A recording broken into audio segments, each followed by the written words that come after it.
6:04, Talk 107.3 FM, WBRP, mornings with Brian Haldane, off and running. Brian here with you, JP producing, starting you off at a cool 67 degrees in downtown Baton Rouge. It does look like that's a trend. That trend will continue for at least another day. We got a busy Monday show for you. We are talking, well, of course, we're going to recap all the football action over the weekend, but we're talking about Smitty Supply in our 8 o'clock hour. 2 weeks later, how's the river looking? Spoiler, not good. We got Medical Monday coming your way. We're talking workers' comp with Patrick Robinson from LABI. We are talking radioactive shrimp with Jim Ryan from ABC News. Of course, we got Moon stopping by. We got a full slate. Let's get rolling. Top stories and trending.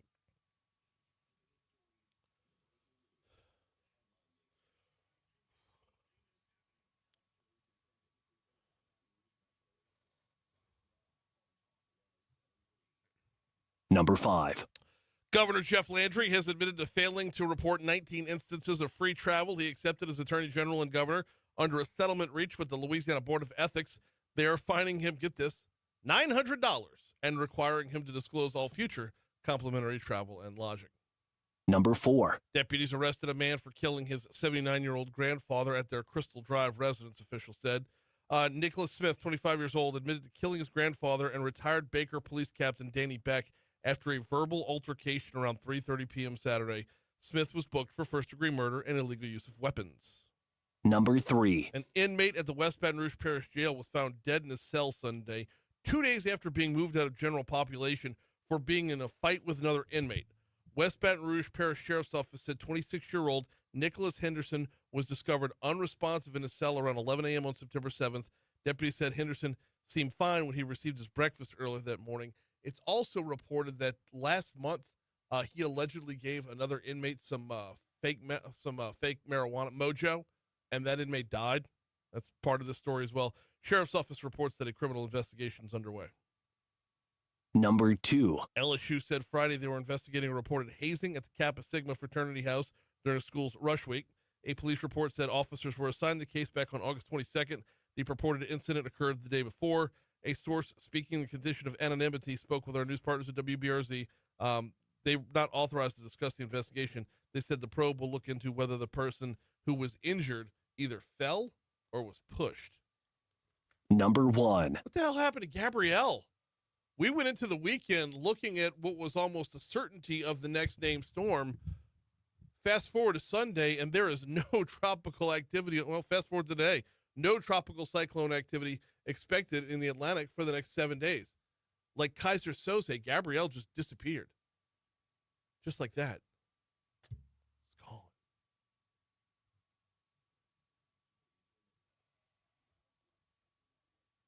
What you got, JP? Kaiser Soze. Hey, the Catholic Church has its first millennial saint. Yep. Pope Leo canonized Carlo. Is it Acutis? Acutis? Acutis. Acutis. I thought so. Okay. Yesterday, he was canonized. Pier Giorgio Frassati. That's how I got it. Okay. Frassati. Yeah. Frassati. Okay. Yeah, I just didn't want to.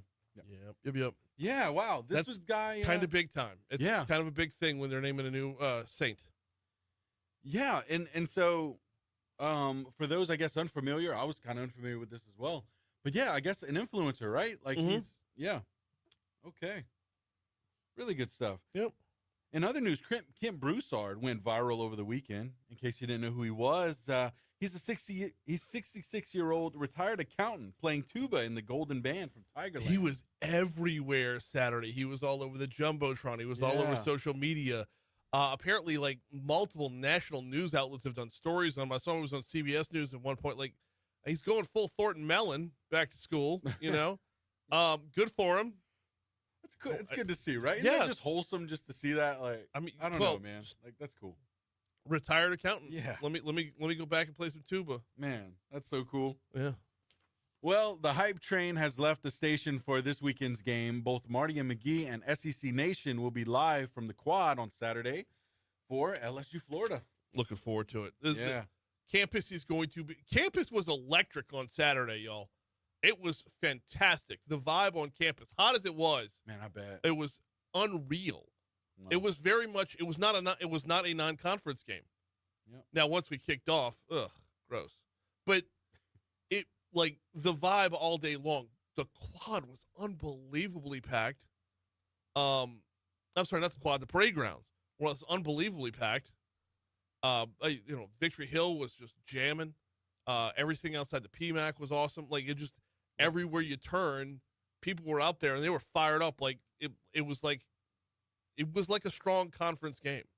So looking forward to more of that. Hopefully it translates from the campus to the stands, from the stands to the field, you know? Yes, indeed. Well, Love to see it. We're at 610 at Talk 107.3 FM, WBRP. We're going to talk, actually, we'll talk LSU at 625. Let me give you the full rundown.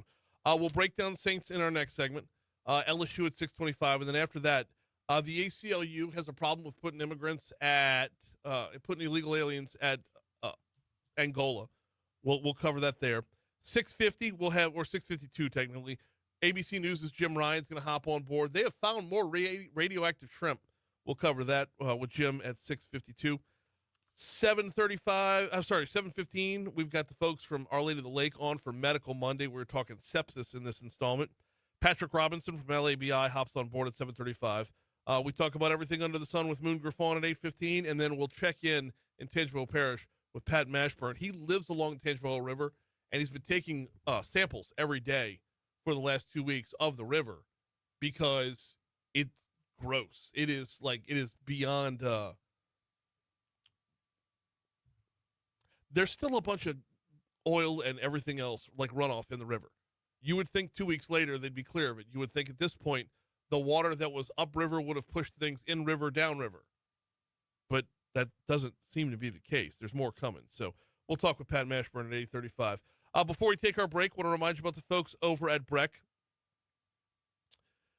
It is, as we move from summer into fall, always important reminders to go visit your Breck parks. I mean, as the temperature gets a little more tolerable, you want to get outside and do something, and Breck is the place for that. Whether you're talking about Independence Park right there in the middle of town, whether you're talking about if you're up Harold's Ferry out that way, or, Highland Road Park, outside of the Breck's Baton Rouge Zoo, now that they've got the new combined park entrance and everything, there's so many different absolutely wonderful options when it comes to Breck Parks. Gold-winning park system. Check out Breck.org.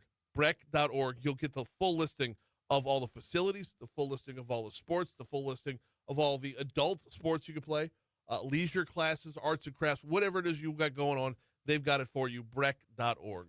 Quick break. We'll talk Saints football next.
616 Talk 1073 FM WBRP mornings with Brian Haldane rolling right along. Kellen Moore era off to a 0-1 start. We're going to get you to LSU in just a little bit as LSU took care of Louisiana Tech on Saturday, 23-7. But we're going to start with yesterday's action. Highlights, comments from Brian Kelly. That's coming in our next segment. Right now, though, we'll start you with yesterday's action in the NFL. 20-13, Saints lose to the Cardinals. Not a very prolific box score, to be sure. Not a whole lot of offense going on. Whole lot of penalties going on. Kellen Moore talks about what he needs. Well, I tell you, he talks about liking the fight that his team had. Made a couple stops towards the end, big field goal block, put ourselves in position to have a chance to tie the game right at the end. And ultimately, the story for us and the lesson for us is you can't beat yourself. 13 penalties, a lot of mistakes in there that we just got to clean up and put ourselves in a much better position to be successul. And so we got a lot of work to do. They do have a lot of work to do, and they got a better team coming to town next week or this week to do it that they need to do it in front of. Spencer Rattler threw for 214 yards, but it wasn't downfield a whole lot until the end of the game. He averaged less than 5 yards a pass. Alvin Kamara had 11 carries, 45 yards rushing, 1 touchdown. Defensively, Saints had 5 sacks. The franchise's all-time sacks leader had a sack and a half. Also appreciated the fight from his teammates as well. It's Cam Jordan. Like I said, I love being a part of this team. I kept smiling through the whole fourth quarter because I knew we were going to come back. If you see pictures out there, I was smiling. I was laughing. I was like, no, the energy was high. The vibes are great. You knew we were coming back. And we did, until we didn't. They were in a position to tie it or possibly take the lead. Rattler hit Juwan Johnson in the end zone for what would have been the tying touchdown, but the ball got knocked out of his hands before he could fully secure it. I mean, they were in the position to make that game a tie ball game, or that's if they wanted to kick the extra point, or they had the possibility if they wanted to go for 2 and take the lead. I mean, it was right there. It was what and what, and it would be easy to sit here and pick apart all the things they did wrong. Because like we said, if you're Spencer Rattler and you go 27-46 for 214 yards, you're not moving the ball down the field. There are a number of spots where it is clear that they are lacking in like star power. Chris Olave played his butt off. Juwan Johnson had 8 catches for 76 yards. But they're lacking in one more big name receiver.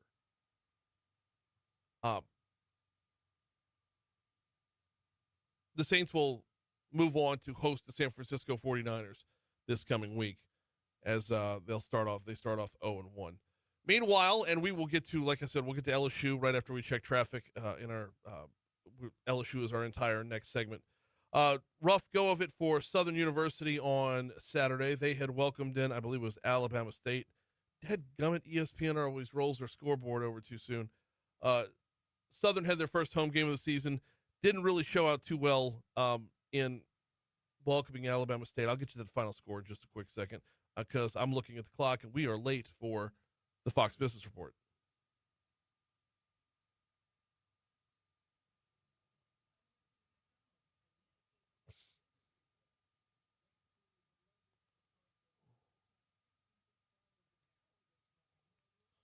All right, highlights.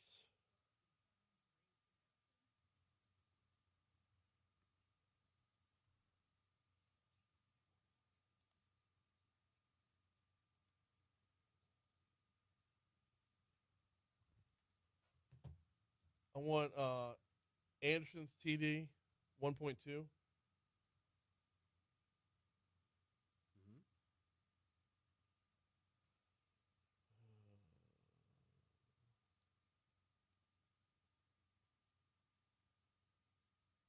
4.4, Harlem Berry.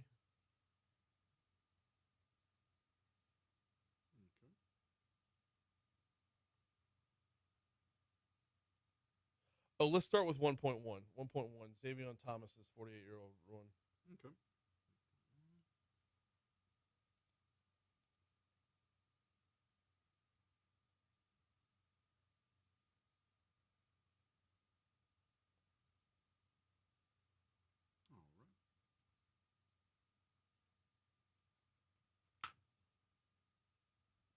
Get 4.2 in the mix as well, and I'll do them numerically in order.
All right, pretty smooth sailing to start off your morning. We've got it's I-12 westbound coming in from Livingston Parish. Some minor volume right there. Going to experience some minor volume as you approach the 10-12 merge on 12 westbound as well. But really, it's a lot lighter than normal. I-10 westbound coming in from Ascension Parish. We are looking good on that front. 10 eastbound coming in from West Baton Rouge. We're golden, as is 110. Surface streets, only one thing to look out for. There's an accident in the roadway up in Central. It happened about 5 minutes ago. It's Greenwell Springs, Port Hudson Road. So if you are up that way, be on the lookout for it. Other than that, it's all clear everywhere else. That's your look at traffic from the Talk 107.3 Traffic Center.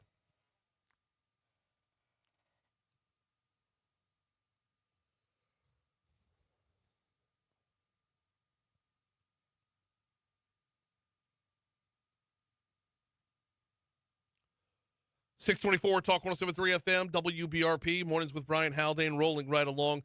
Before we dive in on LSU football, I do want to remind you about the folks over at Vex European. I tell you about Vex European every day, but every once in a while I like to tell you what other people are saying. Jacob gives Vex a 5-star review on Google saying, get a load of this. Check out this life, JP. They work on all my cars. Porsche, Audi, GTR, you name it. Super fast, super convenient. Staff ladies are awesome. Excuse me. And best of all, Josh, he's a beast and extremely honest. Saves me time and money. Man, Go back to the top of that page. Yeah. Porsche, Audi, and GTR. I'm like, what? Man, That's the life right there, boss. I'm telling you. I'll just sit over here with my Mercedes old enough to vote. So, look. Oh, man. This is what we talk about all the time. It's about the specialization. He shouts out Josh. Obviously, Josh is the one who handles either his Porsche or his Audi, or you're going to get someone who is a master level technician for your make of vehicle. That's what sets Vex European apart.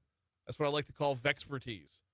Give them a call, 225-800-4706, 225-800-4706, or check them out online at vexeuropean.com.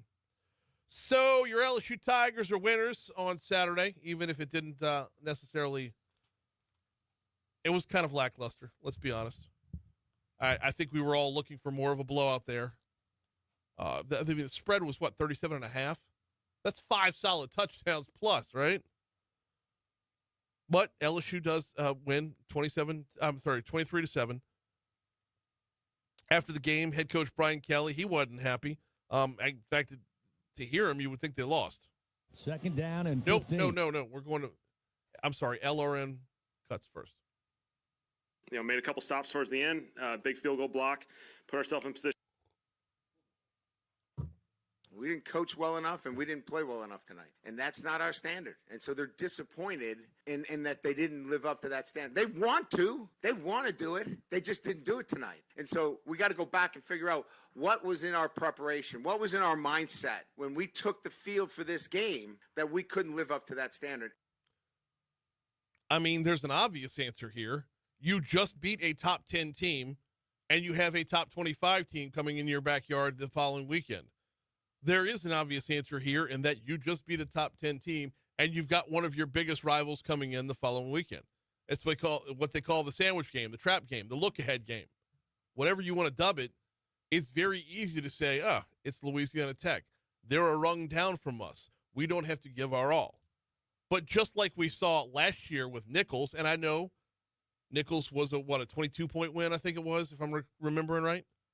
But just like it was with Nichols, when you bring an in-state team into Tiger Stadium, you are facing a roster that is predominantly built of dudes who believe they deserve to play in that stadium. And they are going to give you everything they have to show that they belong in that stadium.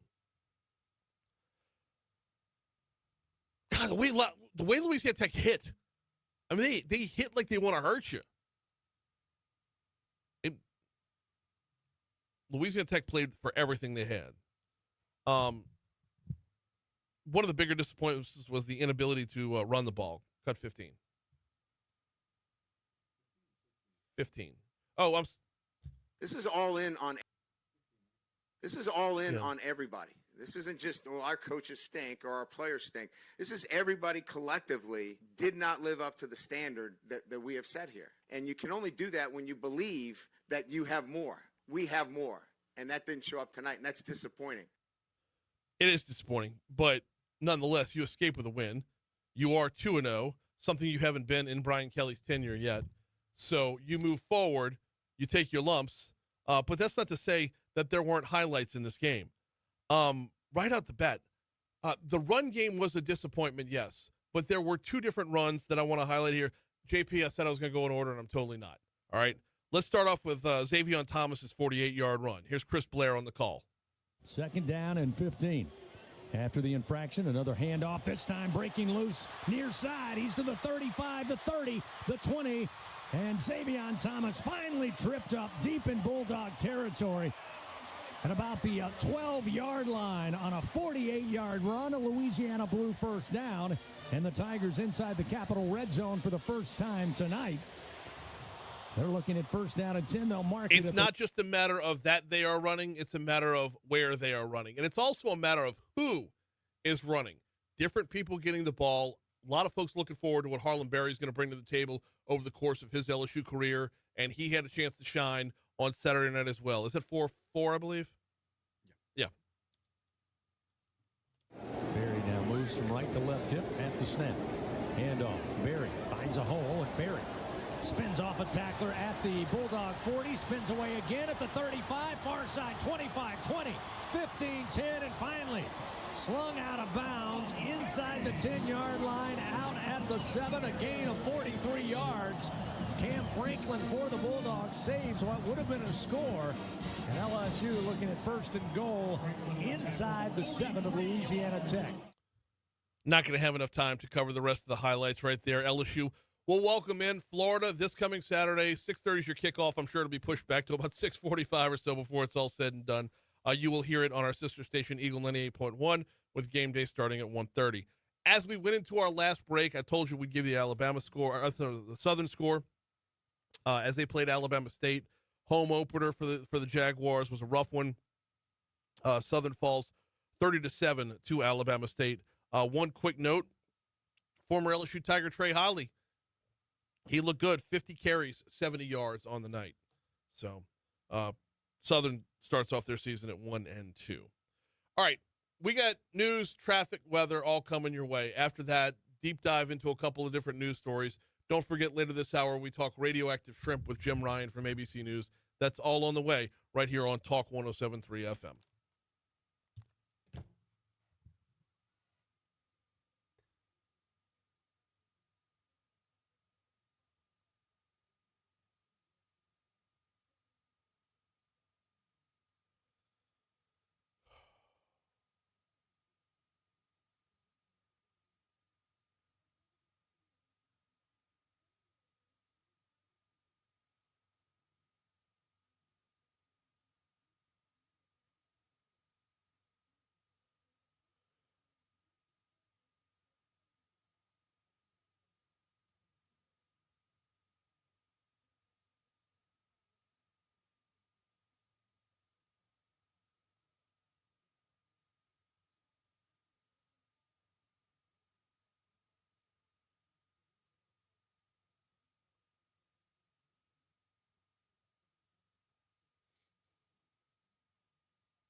I'll be right back.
.637 Talk 107.3 FM WBRP mornings with Brian Haldane rolling right along. Coming up in our next segment, ABC News' Jim Ryan slated to join us at 6:50. We'll chat with him about they found more radioactive shrimp out there. I don't know how many radioactive shrimp it's going to take for us to say, hey, everyone, buy local, please.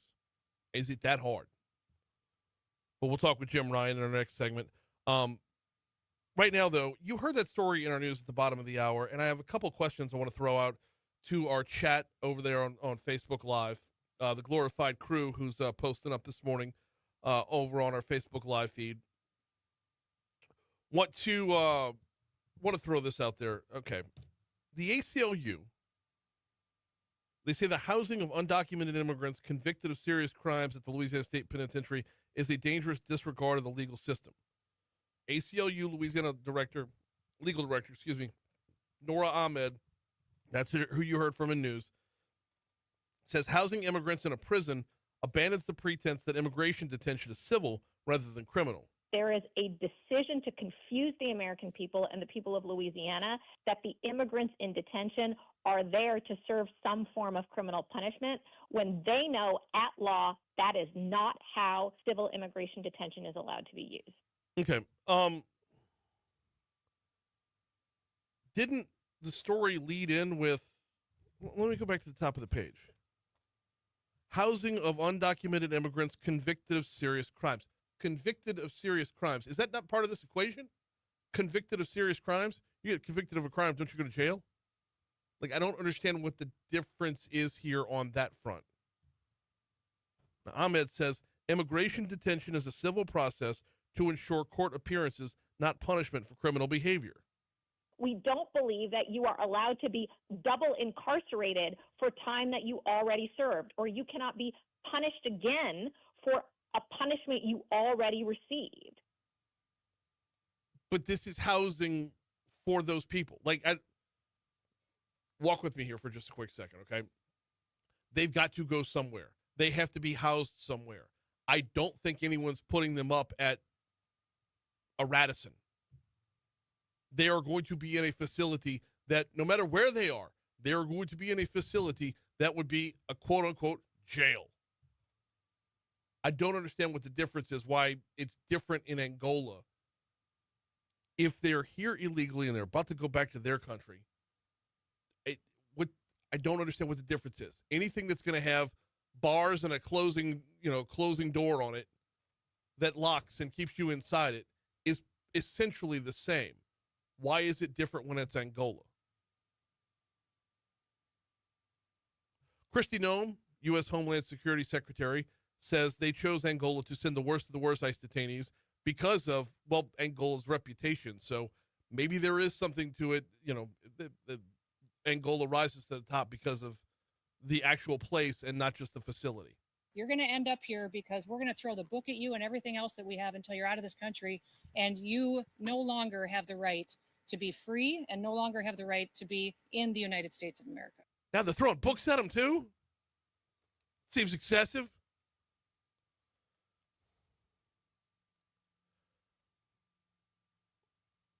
As ICE is doing what ICE is doing, as they're rounding up people who are in this country illegally, what they are doing is triaging. That's why they say it's the worst of the worst.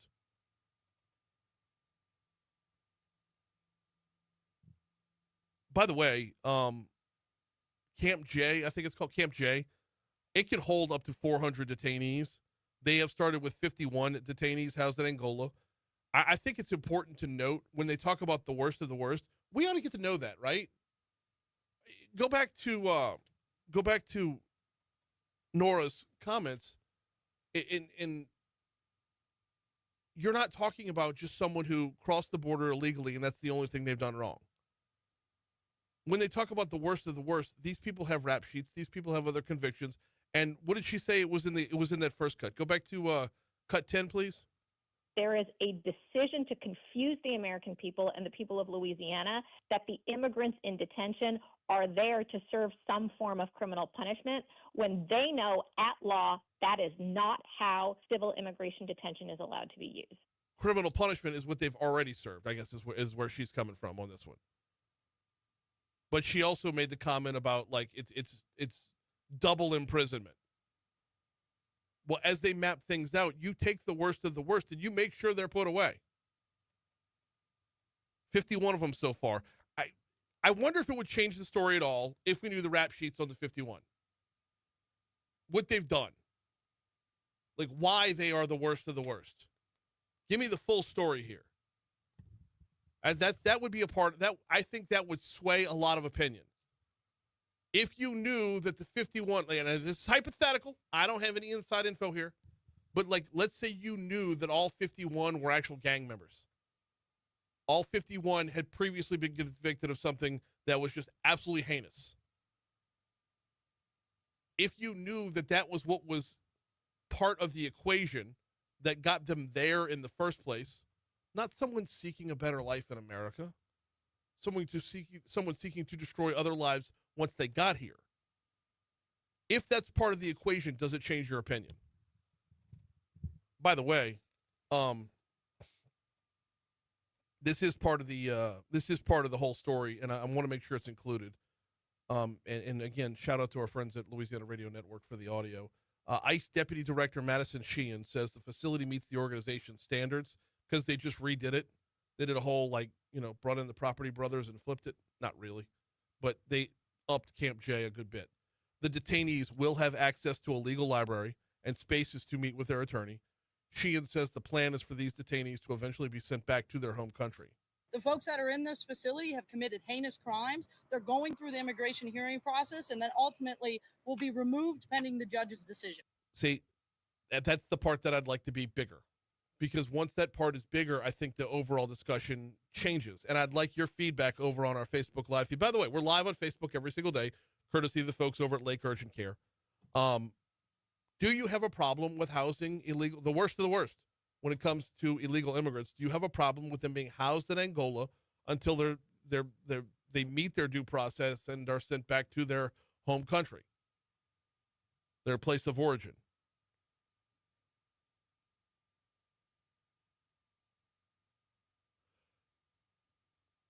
Let me know. We're live on Facebook every single day, courtesy of the folks over at Lake Urgent Care. We're also live on our 107.3 Baton Rouge YouTube channel as well. So sound off if you'd like. I would like to continue the conversation. We're supposed to hit on two different topics in this one segment, and one of those topics completely disappeared over the weekend.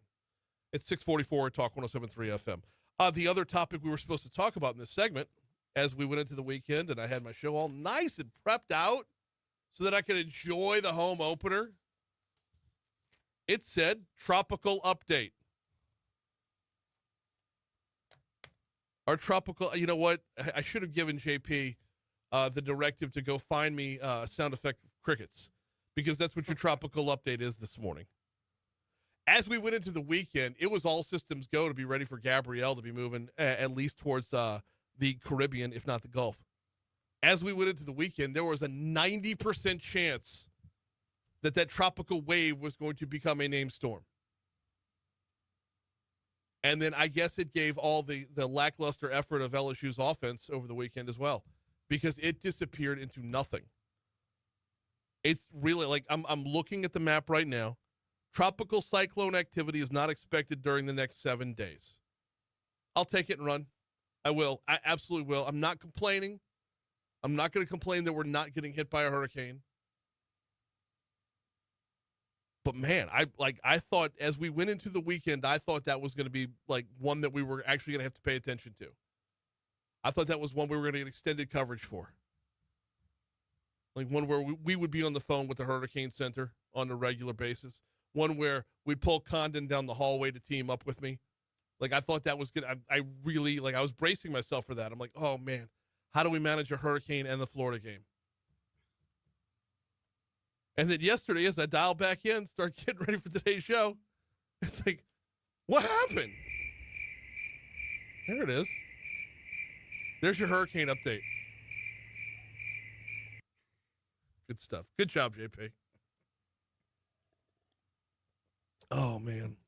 I'll take it. We're still stuck on Gabrielle. Next name storm will be Gabrielle. Umberto after that, should we get to anything. It is important to note a couple things. Number one, the quote-unquote peak of hurricane season is Wednesday.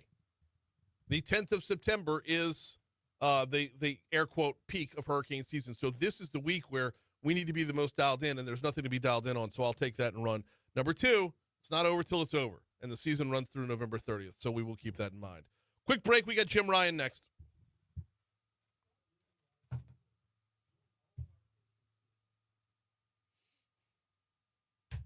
Like literally every freaking segment we have. There are no live reads in the 8 o'clock hour. It's all Like every break of the 6 o'clock hour and every break of the 7 o'clock hour.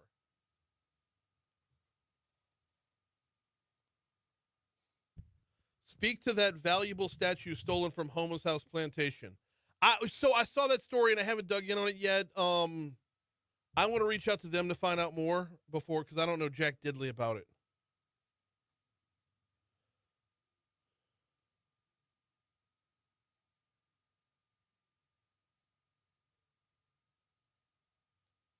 Byron says, I've noticed something about LSU fans over the years. When LSU fails to perform to expectation against an underdog, the criticism is always about LSU not playing well. Seldom does the underdog team get credit for playing well. I hope you're not talking about me there, Byron, because I fully give credit to Louisiana Tech. They were punching out of their weight class, and they were holding their own. You look at angles. Tackling angles are angles are everything, right? When you pick a good angle, you can knock somebody down sooner rather than later, okay? And that takes concentration. And they were dialed in and concentrating on these things. It's not just about, we've got Power 5, 5 stars and 4 stars, and y'all have got Group of 5, or Power 4, 4 and 5 stars, and y'all have got Group of 5 scholarship guys. It's not just about that. Sometimes it is about the size of the fight and the dog. Pun intended, because of Louisiana Tech. But Tech was hitting like they wanted to hurt people. Like when you can hear the pop of the pads on the radio broadcast, like the crowd mic is picking up the pop of those pads.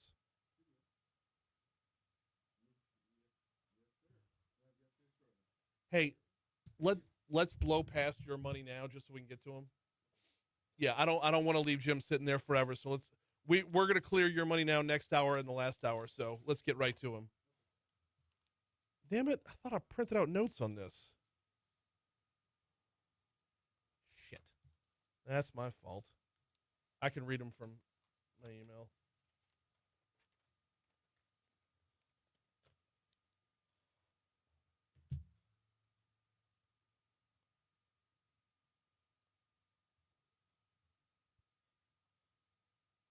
See, this is again where I needed to ask for something ahead of time and didn't think about it.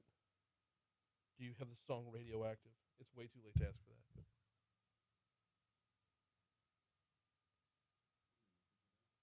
I don't know. We back?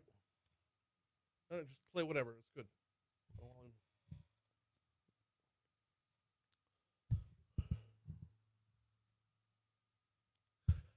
We're at 650 at Talk 107.3 FM, WBRP, mornings with Brian Haldane, rolling right along. All right, one of the bigger stories last week here locally that broadened out nationally was radioactive shrimp were found. I believe they were frozen in a Walmart. Well, apparently that story is expanding because the Food and Drug Administration is expanding its recall of frozen shrimp. Here to talk about it is ABC News correspondent Jim Ryan. Jim, welcome back. How are you, man? Brian, I'm doing okay. Cesium-137 is the radioactive isotope that we're talking about. It's thought that it found its way into shrimp that were processed, that were processed, frozen, and shipped out of Indonesia from a facility that didn't have the greatest sanitary conditions, an industrial site where they also were handling and melting down metals. And so that may be the source of this cesium-137 that got into the shrimp. Made its way to ports in the U.S., including Houston and Miami and New York, and then fanned out into the United States, into the U.S. food market, Kroger stores, Walmart stores. Now, the FDA does do sampling of this stuff as it comes into the country, but only about 1% of the product is sampled. I mean, you can imagine the huge volume of stuff that makes its way into the U.S., so only a small percentage of the stuff can be actually sampled. So, yes, and the discovery was made. The FDA rang the bell and said, let's get all this stuff off the store shelves, and if you bought any of it, check the FDA website to see if you did. Look for lot numbers and locations, store locations, and toss the stuff out, Brian. So here in Louisiana, this is a big push for us. We don't like imported shrimp. We like our own homegrown shrimp. We like shrimping out of the Gulf of America, out of the Gulf. And this has been a big push by our lieutenant governor, by our ag commissioner, by our representation up in Washington, D.C. And this is a glaring example of why we push for this. Is this a call for more screening nationwide? Well, certainly John Kennedy, the senator from Louisiana, is calling for that. Yes. Yeah, he is pushing for broader, inspections by the FDA of food coming into the country beyond the 1% that he says currently is done. But you're right. He knows which side his bread is buttered on, or his shrimp, as it were, because fresh shrimp out of the Gulf is a $1.3 billion industry for Louisiana every year, 15,000 jobs. So Kennedy on the Senate floor last week had this big blow-up picture of the alien that popped out of John Hurt's stomach in the 1979 movie Alien and said, this is what you're going to look like if you eat that shrimp. Or at the very least, you're going to grow an extra ear. I mean, he said that all this with a straight face, but, I think his hyperbole was meant to tell people, look, okay, there are alternatives to frozen shrimp imported and buying fresh shrimp from Louisiana. Of course, we don't all have that option, but I've had fresh grilled shrimp in Louisiana. It's great stuff. No, it is, and I appreciate the compliment to our own industry here. And yes, Senator Kennedy's hyperbole. It's one of those ones where it's you either love it or you hate it. It's one of those like I can be biased and say I'm a fan when he shows a picture of the little alien come out of the stomach. I realize it's the Senate floor. That is the most august body in the land. I get all that, but it is a call to arms to be sure. We've got ABC News' Jim Ryan for just another couple minutes here. Cesium-137, it is a radioactive isotope, but what does it do to you? Well, long-term exposure to anything radioactive it could be a problem. If you're eating a pound of shrimp every day, this Indonesian Cesium-137 shrimp every day for years and years, you're going to have some issues, most likely. Cancer is a potential risk. There are other illnesses that come with it. But a team of physicists from the American Nuclear Society has looked at this carefully and said the radioactive concentration in the shrimp, the shrimp in question, is similar to what you'd find naturally occurring in bananas. That the potassium in bananas has the similar radioactive concentration to what you find in the shrimp. But I mean, if you can avoid it, then you should avoid it. So if not eating that radioactive shrimp, that frozen shrimp, cuts your cancer risk or cuts your risk of health issues, then it's probably a good thing to do. Yeah, absolutely. There have been, just to be clear, there have been no reportings of anybody getting physically sick, nauseous, or anything worse, huh? Correct. That's right. Nobody's reported, at least the FDA knows of no reports of anyone getting sick. And I suppose you could be sick in the short term from this, but it's really the long-term effect, Brian, that folks are concerned about. What happens, this is going to sound like such a stupid question, Jim, but what happens to the physical shrimp? I mean, did they just get thrown out? I mean, that's... No, you don't. It's not radioactive waste. It's not something that you have to handle carefully. The FDA says that if you check the FDA website and you compare the lot numbers listed there against the lot number on the shrimp that you're holding in your hand, then you see that it came from that Kroger store in Chalmette or somewhere, then you should probably just throw it out. Take it back to the store if you want, or just toss it. But no, it doesn't need any special handling. Well, if you're buying Indonesian shrimp in Chalmette, you're going to get beat up by your neighbors. I'm telling you that right now. So bottom line, though, is like Cesium-137, we're not talking like the origin story for a Marvel hero here. No, it's a great name, though, Cesium-137. Right? But no, it's not something that anybody had heard of before. This whole thing started about a month ago, I think, is when the FDA realized that there was a problem. And now we've got 35 states where recalls have been issued, and yes, Louisiana is among them. He is ABC News' Jim Ryan. We always appreciate the time and the updates. They're amazing. At 1%, they were able to catch this and potentially stop something that's 35 states wide. Always thank you for hopping on board. Thanks, Brian. Thank you. Marvel needs a new superhero. So does DC, for that matter. That's what I'm talking about. I just got done listening to Marvel versus DC on Business Wars. Oh yeah. Yeah. And but if you could get bit by a radioactive spider and become Spider-Man, what happens if you eat, what happens if you eat Cesium-137, a radioactive isotope? Can you be Shrimp Boy? Let's work on a screenplay. We'll pitch it to Marvel. Does it might have something there? You think? I'm gonna work on it. What kind of a superpower would a shrimp have? I don't know, man. Shrimp are kind of fast in the water, right? Are they? I don't know. So. Then how do they always get caught? They're just not fast enough. Okay. Right? You can't outrun a net. Oh man. All right. So here's what we need. Yeah. We need a premise, a superpower, and a name Got it. for cesium-137. Somebody ingests too many shrimp cocktails coming from Walmart shrimp. Got you. Prawn Man. Okay. Prawn Man. Hey. All right, we might have found it right here. Start. I need to apologize to Danny over at 5 Star Printing and Signs because I'm supposed to tell you about 5 Star right here, and I'm sure he doesn't want that being his lead-in. But nonetheless, printshop5.com is the website, printshop5.com, 2714096. Who needs to hear about 5 Star Printing and Signs? Anybody in business. What kind of business? Doesn't matter. He's all over the place. If you've got brochures, the threefold brochures, the one-pagers, restaurant menus, business cards, all your printed items for sure. But what about yard signs? What about banners?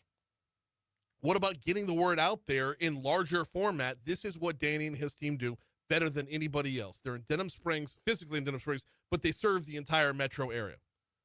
Check them out online at printshop5.com or give them a call, 271-4096. By the way, we are just a couple months away from an election. A lot of judge races will be on the ballot. If you need your yard signs, Danny is your guy, 271-4096.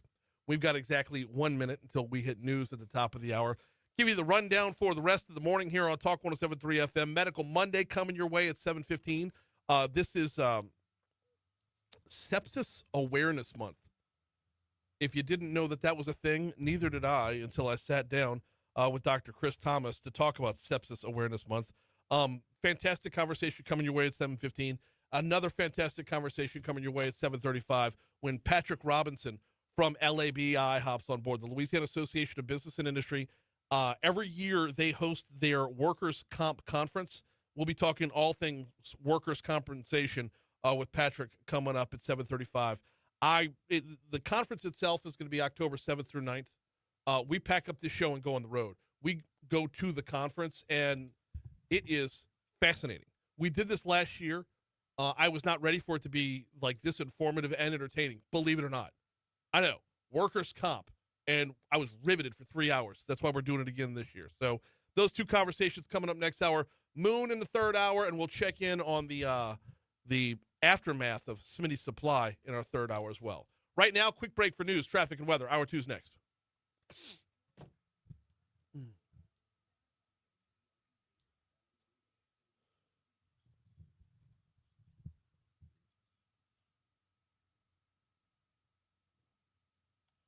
Oh, Byron says, my comment was not directed against you. Rather, it was about the social media response to the game.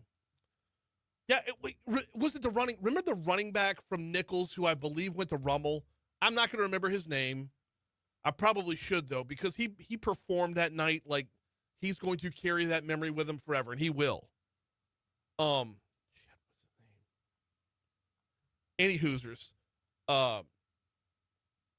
You bring Louisiana schools in here, and Louisiana schools are going to want to show out. Now, who I feel bad for are the Southeastern Lions. Because the Southeastern Lions got beat by 24 by Louisiana Tech, 24-0 by Louisiana Tech. So they got blanked by Louisiana Tech. Louisiana Tech got all but shut out until the backup quarterback came in, which, by the way, if you're a Louisiana Tech fan, you've got to be clamoring for that backup quarterback to get the starting role. That dude, you know what he was? He was the Taysom Hill. He was the Taysom Hill.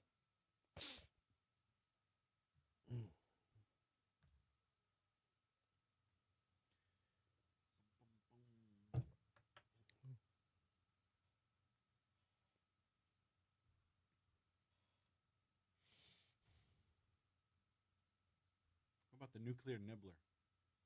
The nuclear nibbler. No. Crimson crustacean? Are you asking AI for names? Of course I'm asking AI. Jeez. Come on, man. Come on. Prawn Man. Was there a prawn? Let's see. No. The Brine Avenger. The Brine Avenger.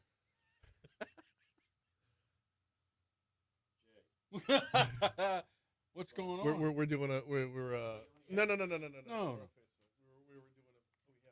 talking about the radioactive shrimp. Messed you up? No. No. We were talking about the radioactive shrimp in the last segment. If Spider-Man got bit by a radioactive spider, that's how he became Spider-Man. you're going to eat radioactive shrimp, can you become a superhero? Thank you. Look, here's my deal, babe. Anybody's kid out there can be canonized as a saint. Yeah. I get this kid, he plays video games. He's a computer whiz. That's 90% of the teenagers out there today. And this guy's canonized as a saint. 2 confirmed miracles.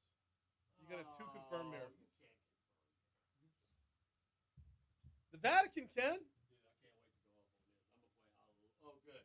Hey, if you don't like your kid, he's a computer whiz, he's a gamer, he could be canonized as a saint. I remember when they fed millions on a loaf of bread. You follow me? One guy with a stick defeated the whole Persian army. Saint.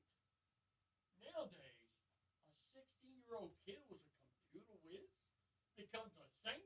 I remember when the Catholic Church, it was like huge. Like, you better bring it to be a saint. Not anymore.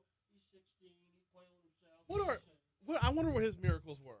Oh, here we go. Hey, he's 16. Well, he was Come on. 15. Huh? He was 15. When? He died in 2006. Yeah, but I know he's 16 now. I think he was 15, huh? Was it 16? 16. Oh, it was. Come on, John. Well, I thought. Work with me. Never mind. He was 16. You know what he was? I think he was 16 and a half. His birthday was. No, so what was he? When he was 16. How do you become a saint? I don't care what you did. By 16, you know saint. You follow me? Hey, you know I'm right. You don't get canonized at 16. I'm sorry. You get your Letterman's jacket falling. His first miracle was the healing of a Brazilian boy with a malformed pancreas. Okay. Yeah. What? He gets credit for that. He went in there with a scalpel. What did he do? Well, no, if he used a scalpel, it wouldn't be a miracle. B, It'd be you know surgery. that's bull crap. At 16, are you kidding me? You know, loaf of rising French bread, he fed 300? Okay. You're willing to run with that story 1 month more of than this Lotto story? from Central Grocery. Bro, he had a Fino of All Wings Paris. he had a Saint. he had a fresh loaf of Leidenheimers. Oh, man.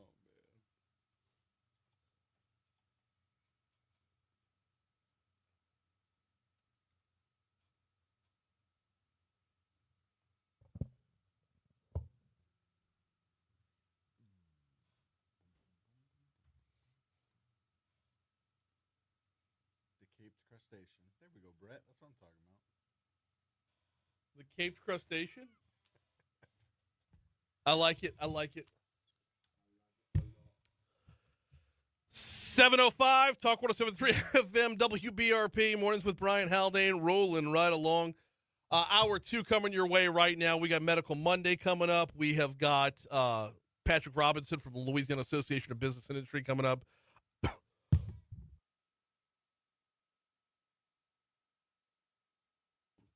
Sorry about that. Excuse me.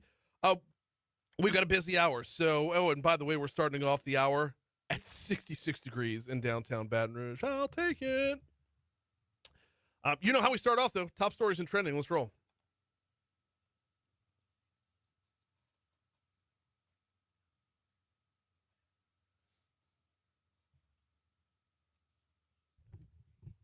Number 5. Governor Jeff Landry has admitted to failing to report 19 instances of free travel he accepted as Attorney General and Governor under a settlement reached with the Louisiana Board of Ethics. They are fining him, get a load of this, $900 and requiring him to disclose all future complimentary travel and lodging. Number 4. Deputies arrested a man for killing his 79-year-old grandfather at their Crystal Drive residence. They say 25-year-old Nicholas Smith admitted to killing his grandfather and retired Baker Police Captain Danny Beck after a verbal altercation around 3:30 p.m. Saturday. Smith was booked for first-degree murder and illegal use of weapons. Number 3. An inmate at the West Baton Rouge Parish Jail was found dead in a cell Sunday, 2 days after being moved out of general population for being in a fight with another inmate. And there were other extenuating circumstances here as well. West Baton Rouge Sheriff's Office said 26-year-old Nicholas Henderson was discovered unresponsive in his cell around 11 a.m. on September 7th. Deputies said Henderson seemed fine when he received his breakfast earlier that morning. Now, it's also worth noting that last month there was a story about Henderson allegedly giving mojo to another inmate, and that inmate died. The sheriff's office reports that a criminal investigation is underway. Number 2. LSU said Friday they're investigating a reported hazing at the Kappa Sigma fraternity house during rush week. Police say they were assigned the case on August 22nd, the day after the alleged incident occurred. A source speaking with our news partners at WBRZ on condition of anonymity says the probe will look into whether the person who was injured fell or was pushed. Number 1. What in the world happened to Gabrielle? We went into the weekend looking at what was a 90% chance of having a name storm. That name was going to be Gabrielle. Come out of the weekend with 0 tropical cyclone activity expected during the next 7 days. It was a red blob on the map, 90% chance of formation over the next 7 days. I believe it was up to a 60% chance of formation over the next 48 hours on Friday. Somewhere over the weekend, the whole thing just disappeared, and now we've got the all clear as we head towards the peak of hurricane season.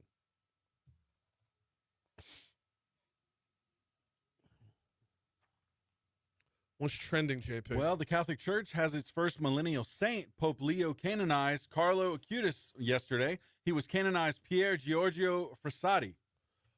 There was 2 different saints there.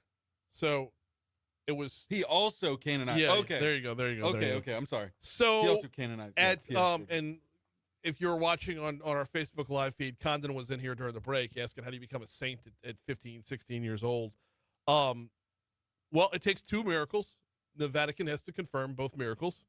The first miracle was a young boy in Brazil had a serious malformation in the pancreas. That boy's mother prayed for Carlo Acutis' intercession to heal his son. Son was healed. The second miracle was a 21-year-old Costa Rican woman. She sustained a near-fatal head injury after a bicycle accident. Her mother made the pilgrimage to Carlo Acutis' tomb to pray for her daughter's recovery and his intercession as well, or praying for the intercession there as well. The young woman's severe head trauma began to heal within days of that pilgrimage. So those were the 2 confirmed miracles by Carlo Acutis. Was he 15 or 16 years old? So I'm seeing here that he was 15 when he died of leukemia in 2006. Okay. And so he used his computing skills to spread awareness of the Catholic faith, setting up a website documenting reports of miracles, nicknamed God's Influencer. He is seen as a pioneer of the church's evangelizing efforts in the digital world. Okay. So, yeah. Okay. That's really fascinating stuff. It's going to be interesting to see like how all this plays over the next generation. Yeah. Because when you think of the saints, you think of those who came centuries ago. Right. I mean, the closest one we would have would be Saint Mother Teresa, right? She spans into our lifetime a little bit. But like, when you think of the saints, you think of this giant book of saints and what they're the patron saint of, and they've been around for hundreds and hundreds of years. Not saints today. Like saints today, it feels like it's dissipating. So, how do you move into the new world where we don't have the pain and suffering and lack of medical it's a new world out there where people call on God less often, I should say. Yeah. So I don't know. I took this as big news. Oh, I definitely think so. I think this is this is really big news. Yeah. What else is going on? Kent Broussard went viral over the weekend. He's the 66-year-old retired accountant playing tuba in the Golden Band from Tigerland. Boy, he was all over the Jumbotron Saturday night. He was all over social media Saturday night. Multiple news outlets, national news outlets, like CBS did a whole story on him. He has been everywhere. This dude was, first of all, God bless. That's all. Like, I think there's no dude out here that's not jealous, right? Just a little bit. You're 66, you're retired, and you're going to go play in the Golden Band from Tigerland. That is awesome stuff. That's good. But the flip side of it is, don't put the close up on the 66-year-old when you're playing chop style. Like, I realize he's in a band, but there's dances that a 66-year-old will do, and some that maybe not so much. That maybe shouldn't be put on the jumbo. Right. Like his chop style looked like he's just simply revving a dirt bike. That's about it. It's good, man. It's so good. My guy. Once a band kid, though. Always a band kid. No, right? no. That's what I'm talking about. Sure. That's so cool. Bring it, dude. And a tuba, too. Tuba. No, he's not. Man. He's 66 years old. That's what's up. Like, I have back problems at 48. He's slinging that thing over his shoulder. That's right. Respect. Absolutely. In other news, the hype train has left the station for this weekend's game. Both Marty and McGee and SEC Nation will be live from the quad on Saturday for LSU, Florida. So they'll be in the quad, but it was the parade grounds that were, like, as the kids say, lit on Saturday. It was phenomenal on campus. Electric. Yeah. It was fire. And it was so much sweat. So hot out there. But like everywhere you turn, Louisiana Tech brought a strong contingent with them. I don't know if they were all in the stadium, but they were out and about on campus throughout the day. Saturday was a good day. Terrible game. Great day. 713 Talk 107.3 FM, WBRP. Before we take our break, come back from, no, you know what? Let's stay on time. I want to make sure we don't overrun the next segment here. Medical Monday's coming up next.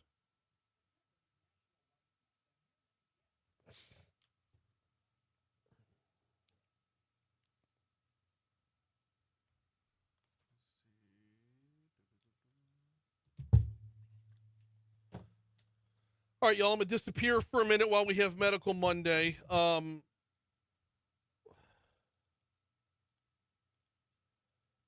Matt says, oh, wait, let me get to Byron first because he's on topic. The 66-year-old tuba player inspires me. I'm not too far from retirement. Maybe using him as a motivation, I could achieve my goal of being an exotic male dancer. Go for it, man. I would recommend you learn an instrument and try out for Tiger Band. I don't. What's the target demo there? Who are you dancing for in your retirement? You can go on like a nursing home tour, man. Right? Okay. Just go like, yeah, kind of cater to the, to that. I was like anybody can go full Thornton Mellon. And by the way, do band members get NIL deals? Do they? I mean, the football players get NIL deals. Can a band member get an NIL deal? Because I think this is the first time that you would see Alice in the NIL game.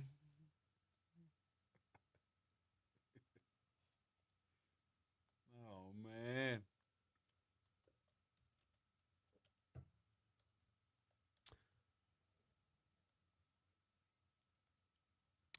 Matt says, I went to the old Capitol yesterday and the new library right behind it. Pretty cool stuff.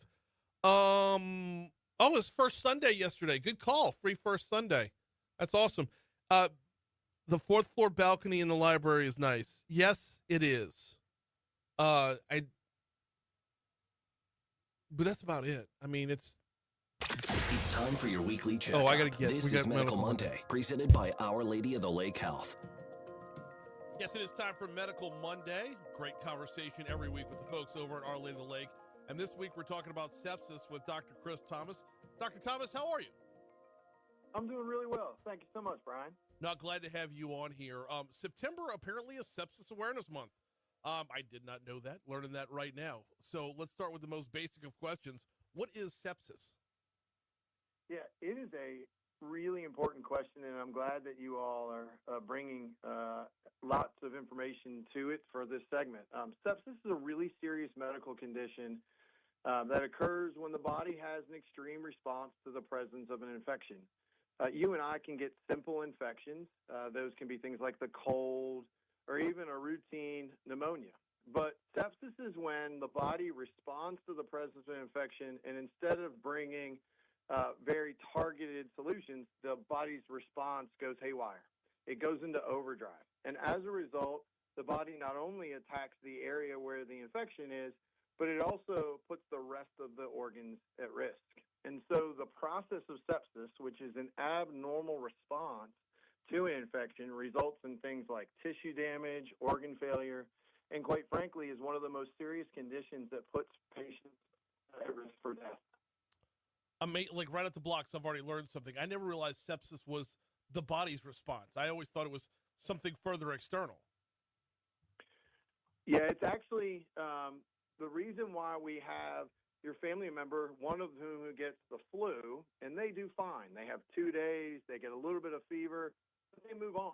And then you have another person that you know in your circle who gets the flu and ends up in the hospital. The difference between those two people is their actual primary body's response to the presence of that infection. And so it's really an individual, personalized approach from your body to the presence of a serious infection.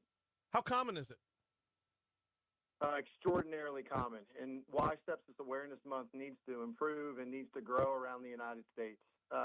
There are more than 1.7 million Americans this year who will be diagnosed with sepsis, and worldwide that number will be 500 million.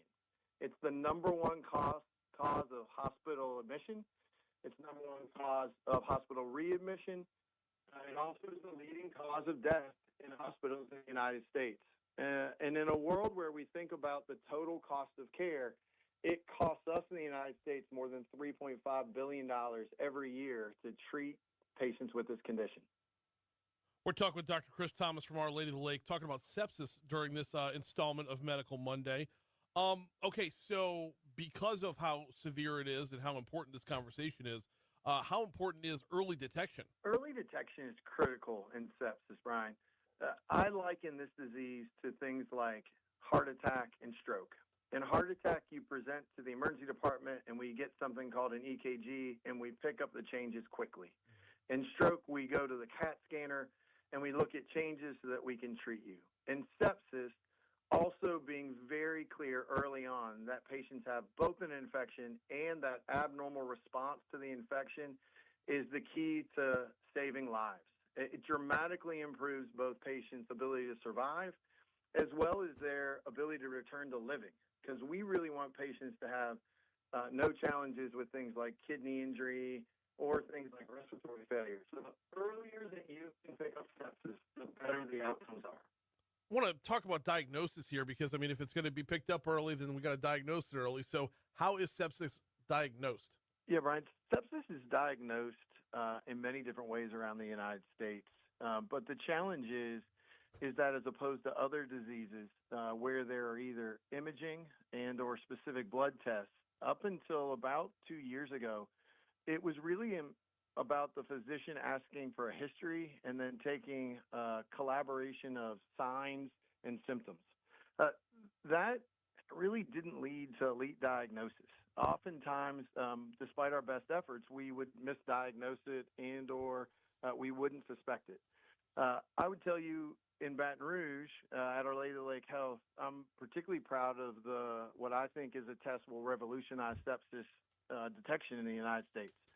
About 10 years ago, we partnered with a biotech company called Cytovale in San Francisco. And in use of research with LSU, we began to think, is there a test that could tell us when that abnormal response to the body can be detected?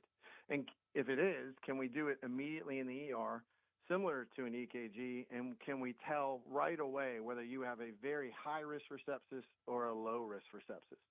That test actually received FDA clearance in January 2023, and we successfully deployed it at Our Lady of the Lake Health in August of that same year, and then moved on to successful deployment throughout Our Lady of the Lake Health and then to the rest of FMOA Health through 2024, to the point where now we have over 2 years of experience with an early diagnostic in sepsis. And this is the IntelliSep, is that what it's called? Absolutely, yes. So it's a tool that takes a standard blood test, the same one you already receive in every emergency department in the United States. Mm-hmm. It then puts it under a very specific machine that looks at your white blood cells. Those cells are the ones that respond to infection. And then in under 10 minutes, it tells us whether or not you have a high risk or an extremely low risk of developing sepsis, which then sets the clock for our teams to accurately treat the disease, as well as, if you don't have it, go find what is causing you to come to the emergency department. Unbelievable stuff. We're talking with Dr. Chris Thomas about sepsis on this installment of Medical Monday, which is, of course, presented by the folks over at Our Lady of the Lake. So let's just continue down that path, though. Talk a little more about how the diagnostic tool, how IntelliSep has an impact on patient care right here at Our Lady of the Lake. Yeah, so at Our Lady of the Lake, what happens is when patients show up to the triage, our teams, in a nurse-driven process, ask two very specific questions. And they try to determine whether or not your family member has had a change in their baseline status from a thought perspective. Are they less aware? And then our nursing team tries to assess whether you have infection. They put that together with the vitals, and if the answers are yes to a combination of questions, we immediately get a set of labs. Those labs include IntelliCept. When the IntelliCept test returns and it comes back at the same time as a blood test for a CBC, our teams react. So if you have a high possibility of sepsis, no matter where you are in our emergency department, they go and get you, they put you in a bed, and we start sepsis treatment. And on the other side of that, if it looks like you do not have sepsis, our teams go to find what you do have. Because in the possibilities of things that can look like sepsis are things like cardiogenic shock, where the heart doesn't squeeze well, or things where you have a problem with your endocrine system, where there's a lack of something called cortisol. So our teams are immediately within 30 minutes trying to get to the right diagnosis for you personally. Now, what's really informative about this is that we've shown dramatic improvements in mortality. So over a 2-year period of time, we've shown that we can have a reduction in mortality compared to when we didn't have the test and when we do have the test of 40% in times when the diagnosis is something like flu, and then overall, when you talk over 2 years, of about 20%. And then, Brian, what's really exciting for us is those patients I told you who don't have sepsis, they're actually getting a mortality reduction as well. So by figuring out whether you do or do not have sepsis, we're helping both the patients who do have sepsis reducing their mortality. And now we've shown that the patients who don't have sepsis, we are also helping them live longer and stay in the hospital less. And the reason is because our teams are getting to the right diagnosis. So diagnostic accuracy is critical. Well, yeah, I would imagine that missing the sepsis is just as negative a result as thinking something is sepsis when it's not. I mean, proper diagnosis is key regardless.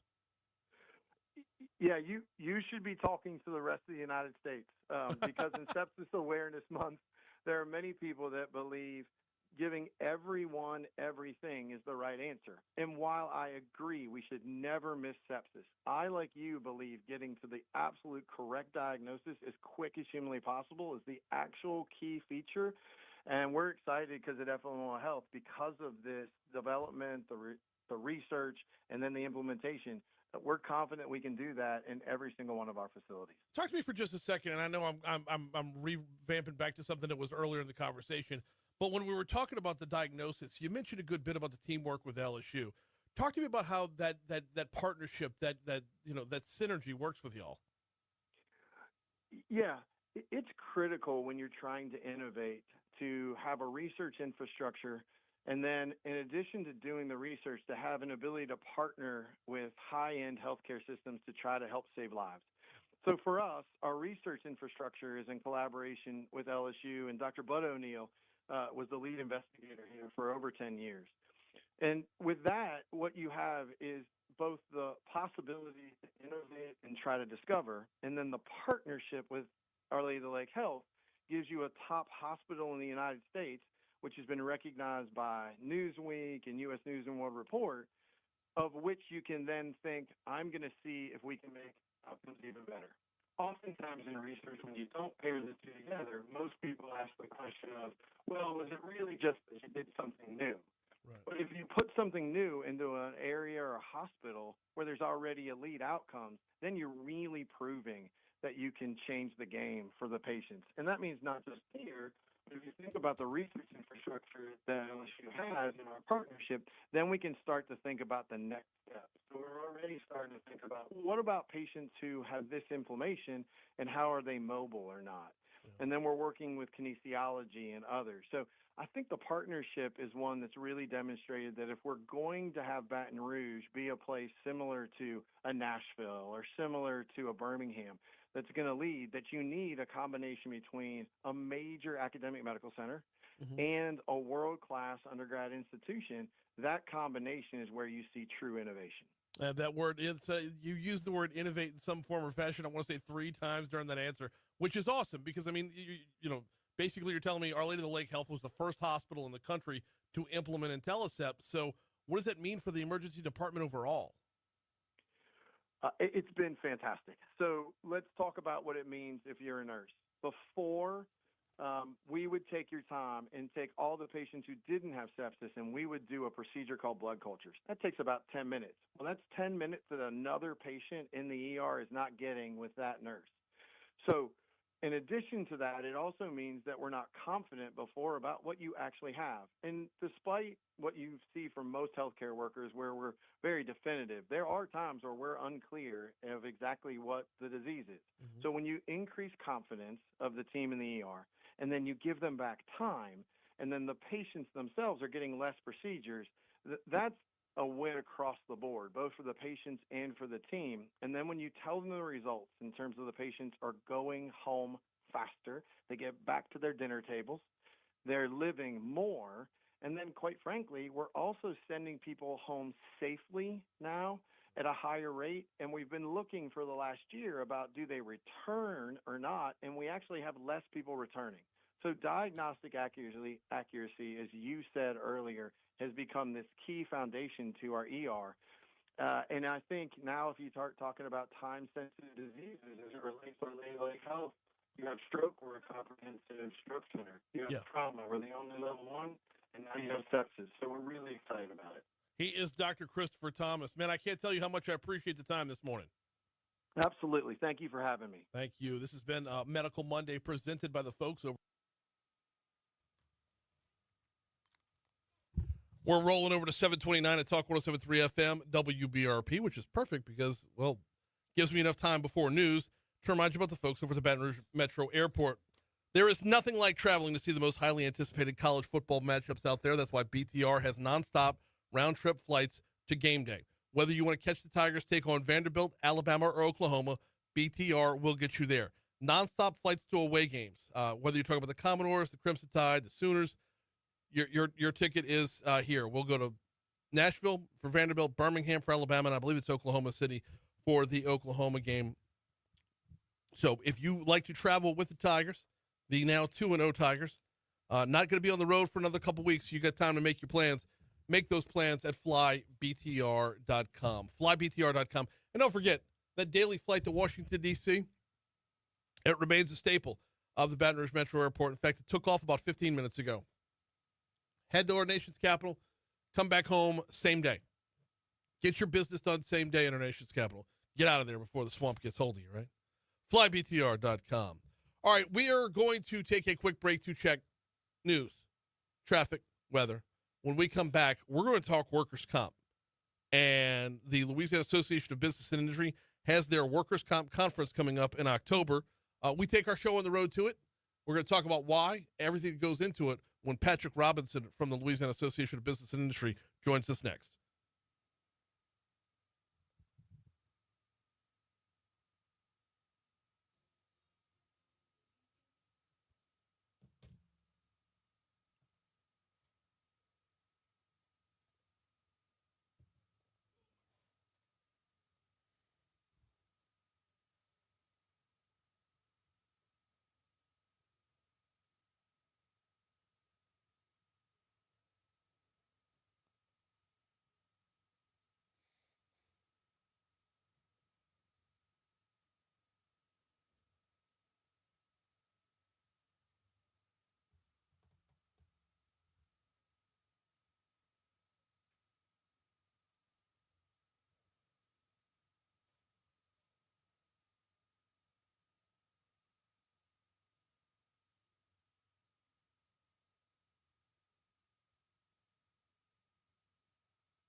The winning ways continue for Brian. Let's effing go, boss. No. I got 2 numbers right on the Powerball. Really? What do you need to get to get a free ticket, like to just win your money back? Is it 2 numbers, or you need like 1 number and the Powerball? I got it in my bag. The Simpsons theory did not work. Oh, I know.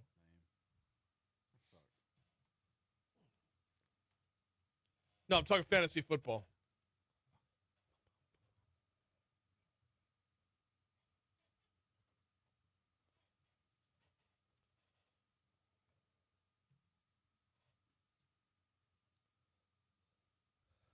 .736 at Talk 107.3 FM, WBRP. Mornings with Brian Haldane, rolling right along. Time to talk about the rough and tumble, punch for punch, never say die world of workers' compensation. Oh, man. It was about this time last year, Patrick Robinson, Vice President of Government Affairs over the Louisiana Association of Business and Industry, said, Brian, we got our annual workers' comp conference coming up. We'd like you to do the show from there. And I was like, man, okay. Let's see what it's like. I didn't know what to expect. I didn't know what I was getting when I got out there, but I got to tell you, once I got there, what we heard was just a ton of really good information and a ton of really well-told real-life stories that are just applicable to everyone in business. So we're doing it again. We're going back out there again. Here to talk about the Workers' Comp Conference is Patrick Robinson. How are you, man?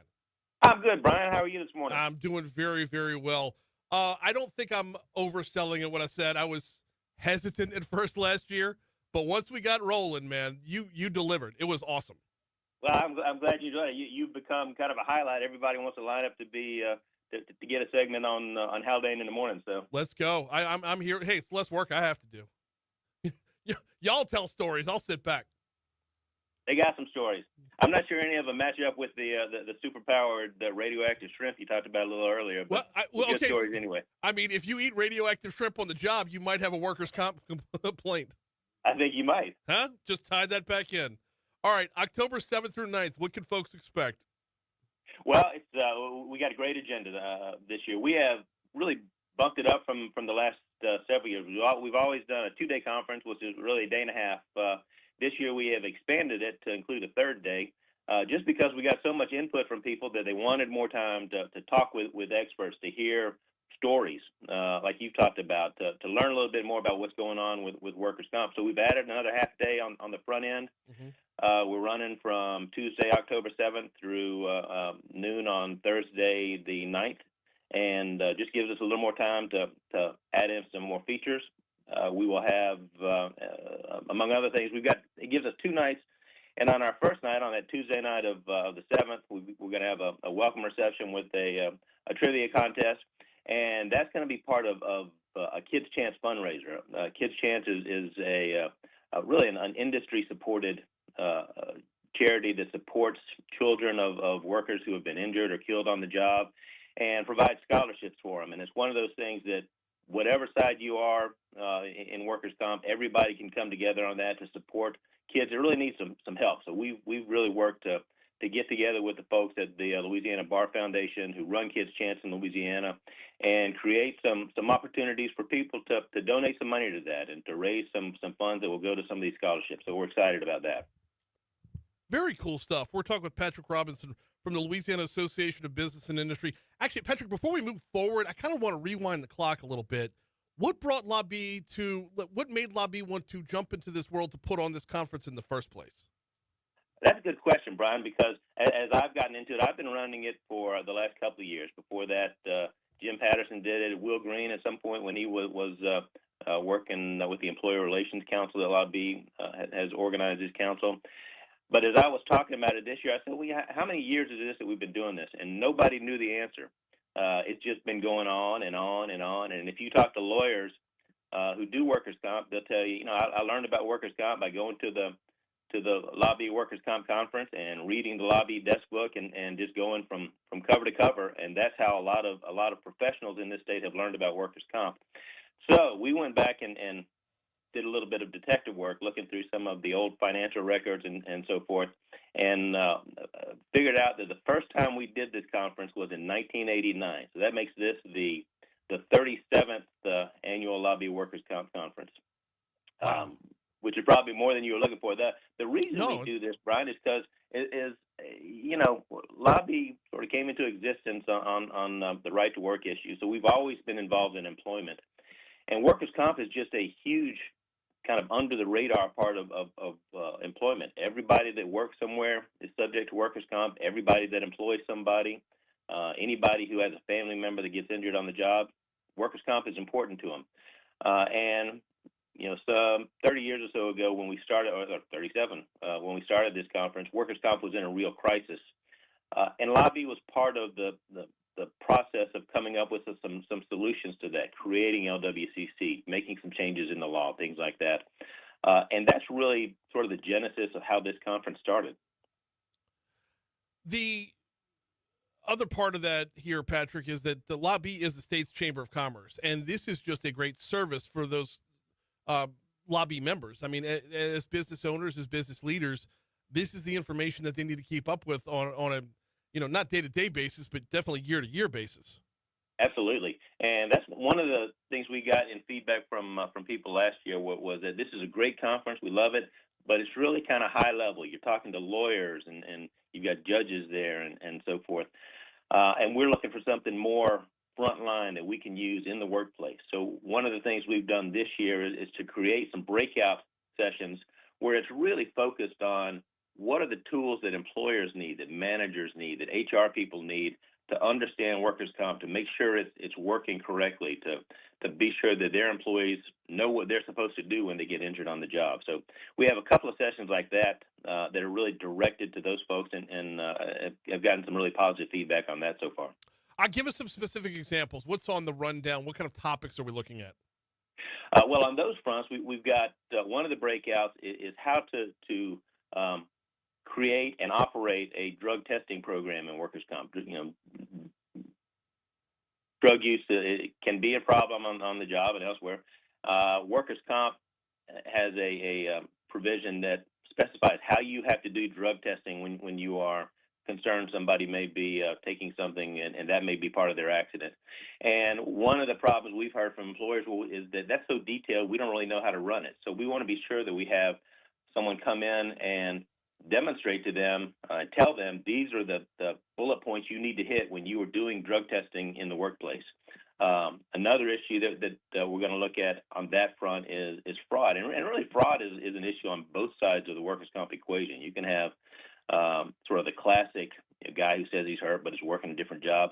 But you also have, you'll see when you're dealing with those exceptional bad players on the employer front. Employers may misrepresent how much payroll they're paying to lower their workers' comp premiums.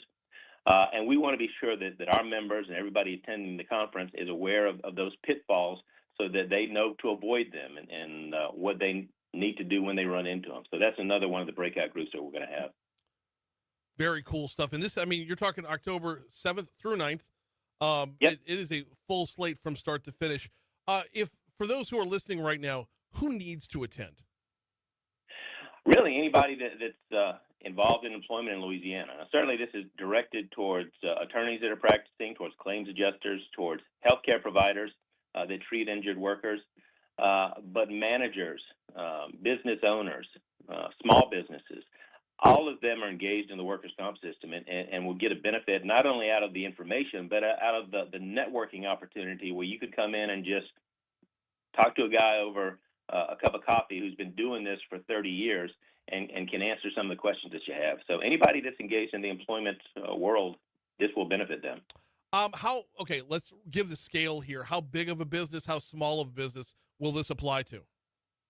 This applies to every single business in the state, Brian. It's in Louisiana. It doesn't matter the size. Big businesses, small businesses, all of them are subject to the workers' comp system. And for employees, everybody that's employed by somebody is part of the workers' comp system. Every healthcare provider that treats somebody injured on the job is part of the health of the workers' comp system. So anybody that does any of those things will benefit by the information and by the opportunity to talk to some of these folks that are going to be our speakers. Just kind of giving the overview here, Patrick Robinson from LABI is our guest. We're talking about the upcoming Workers' Comp Conference. It's going to be October 7th through 9th out at L'Auberge again. And if you wanted to learn more, the website's up and running. Just look up LABI 2025 Workers' Comp Conference. Changes from last year to this year, Patrick. Was it an active legislative session on this front? On workers' comp, it was not. The key bill that we had this past session was Alan Seaball's workers' comp fee schedule bill, and then Michael Eccles ran a similar bill as well. And both of those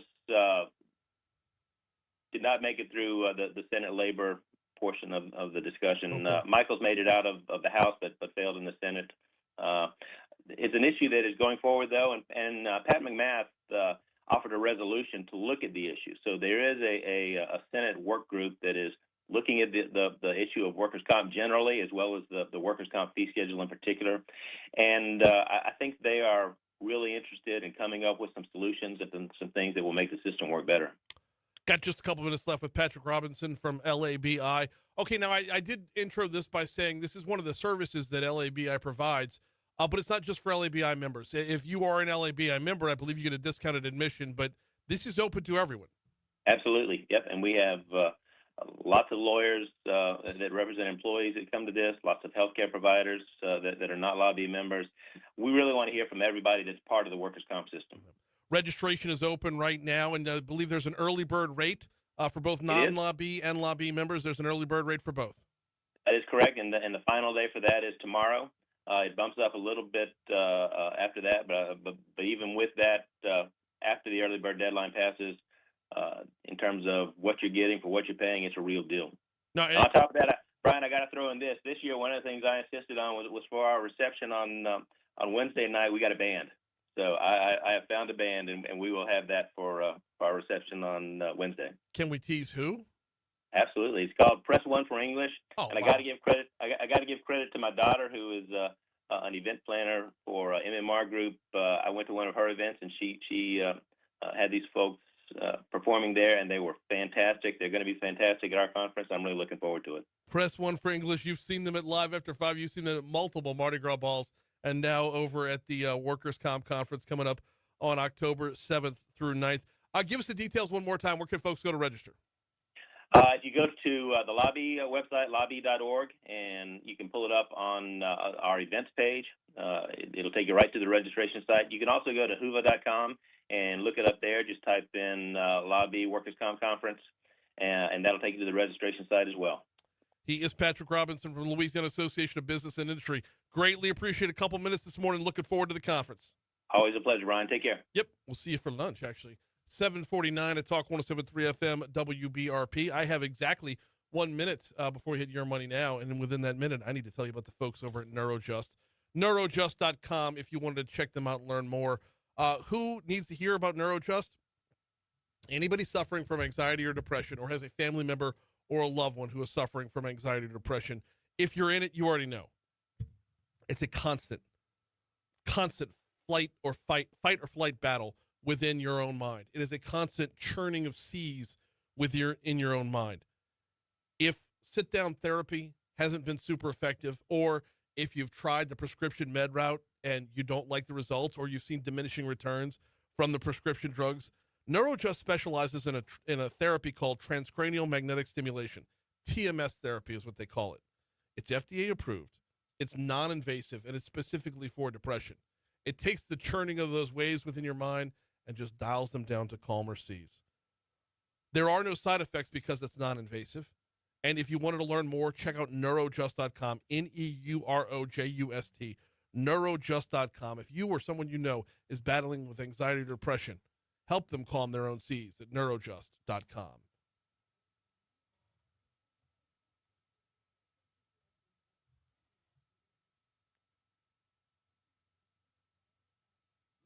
Is that on the right channel?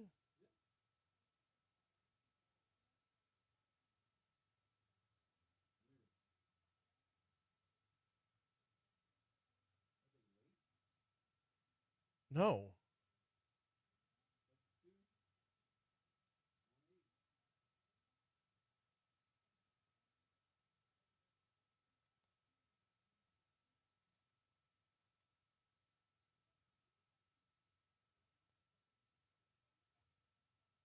That's a Bloomberg report, not at Your Money Now.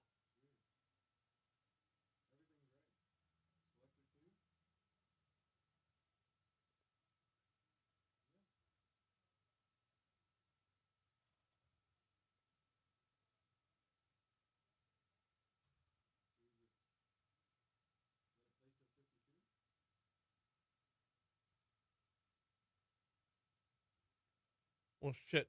After this commercial hit it, something's effed up. I think it's stuck on where it is from the weekend because we carry Bloomberg Radio in the weekend and the overnight hours.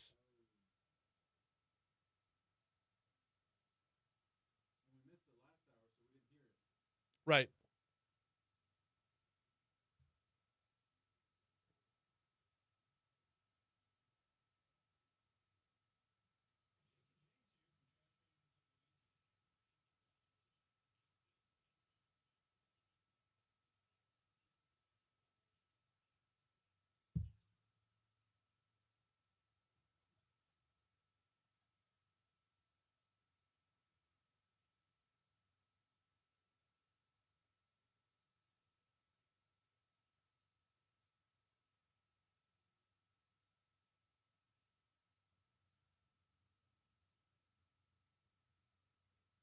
Yeah, I've got it in queue, and that's all that's playing is just Bloomberg. Yeah, it's just playing Bloomberg. I got it in queue. Okay. Weird. Let's figure out how to fix that before next hour. Yeah. I'm gonna reach out to.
Is that in the bumpers?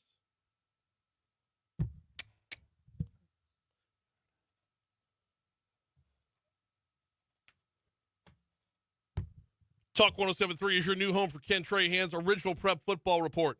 Get live and game updates, a full statewide scoreboard, and check-ins with correspondents from every corner of the state. Friday nights this fall from 6 p.m. to 11 p.m. It's Ken Trahan's original prep football report, presented locally by Dr. Pepper and the Harold Perkins Jr. Tuition Program right here on Talk 107.3 FM.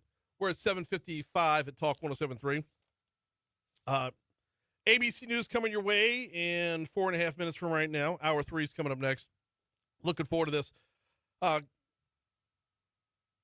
Excuse me, sorry. I'm having trouble, not just full-on cough attack on the air this morning. It's weird. Moon Griffon's coming up at 8:15. Pat Mashburn at 8:35. Looking forward to talk with Pat. Pat's been on the show a number of times before. Actually, it's Suicide Prevention Month, so we're probably due to have him back on. He's the author of the book Just Breathe. And we'll dive into that just a little bit when he comes on. But more to the point, he lives on the Tangipahoa River, and he's downriver from Smitty's Supply. And we're 2 plus weeks after the explosion and the fire and all the things, and the water in the river doesn't look like it's getting much better, or at least not much. Pat's been taking samples, and we're going to continue the conversation of how things are looking in the aftermath when he comes on. That's at 8:35. Right now, though, going to revisit a story that our news partners at Louisiana Radio Network had. Governor Landry looking at a $900 fine. Stephen Procopio, the president and CEO of the Public Affairs Research Council of Louisiana, says Landry was fined that amount of money related to travel during his time as AG. He took 6 flights that were paid for by someone else on other people's planes and a helicopter, I think, in one case. Now, what I have questions about here is, and this is just being a fiscal conservative, right?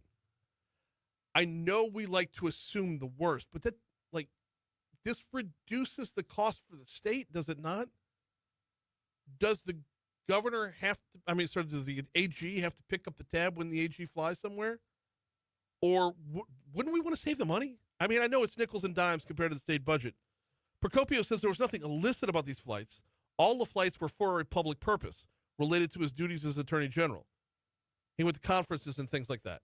It is not actually illegal to do this, to take these contributions or assistance from other people providing you private flights, if they're for a public purpose, but you have to disclose that, and he didn't disclose it.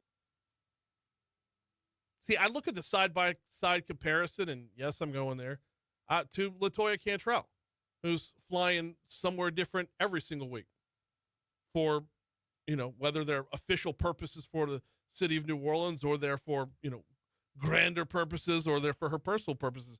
It's like, when you look at these side by side, it's provable where he went and why, where the AG now governor went and why. This is just a reporting error, I guess. So the non-disclosure, the reporting error, is what drew the fine against Landry. The big question now is the fine appropriate? Because the fines could have been as high as $10,000 per occurrence. Procopio says due to the changes in the law that governs ethics investigations, we'll never know whether Landry would have been fined more than the $900 that he was fined in this instance. If we were under the old system where it's like there's an independent group, we could have far more certainty this was the ethic board doing what they thought was right and reasonable. And now we don't know. And I guess we'll never know.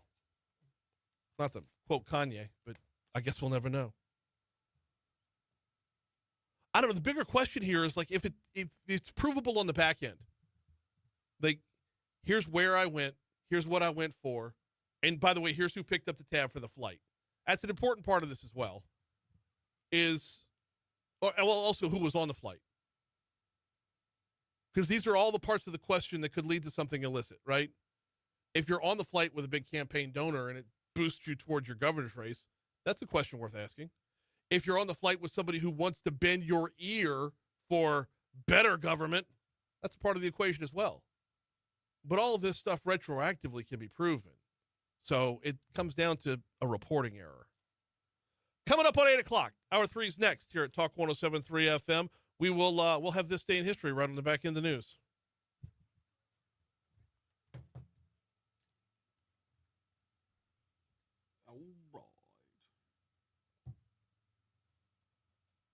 Kate said it would be fixed for $850. That was his. He said it was. That was on him. But yeah. Cool. Whoa.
8:06 at Talk 107.3 FM, WBRP, mornings with Brian Haldane, rolling right along. Hour 3 coming your way right now. Brian here with you, JP producing. Starting your third hour off at 69 degrees in downtown Baton Rouge. Got to love that. I will say, though, looking at the extended forecast, looking all the way ahead to Saturday, you know how jammed up campus is going to be. And as it stands right now, your high on Saturday is supposed to be 95. You just heard the forecast right there. Got some drier air about to move through. Hopefully that cools things off, generally speaking. But looks like it's going to be a rough one when Florida comes to town. Not going to stop anybody, though. Campus is going to be rocking more than it was last Saturday. All right, busy hour this hour. We got Moon Griffon. Talk about everything under the sun with Moon every Monday. And Pat Mashburn is going to be in with us. He lives downriver from Smitty's Supply. 2 weeks after the explosion and fire and everything else, what are we looking at right now? How are things looking downriver? We'll talk with Pat coming up at 8:35. Right now, though, we have top stories. Sorry, that was last hour. We have this day in history.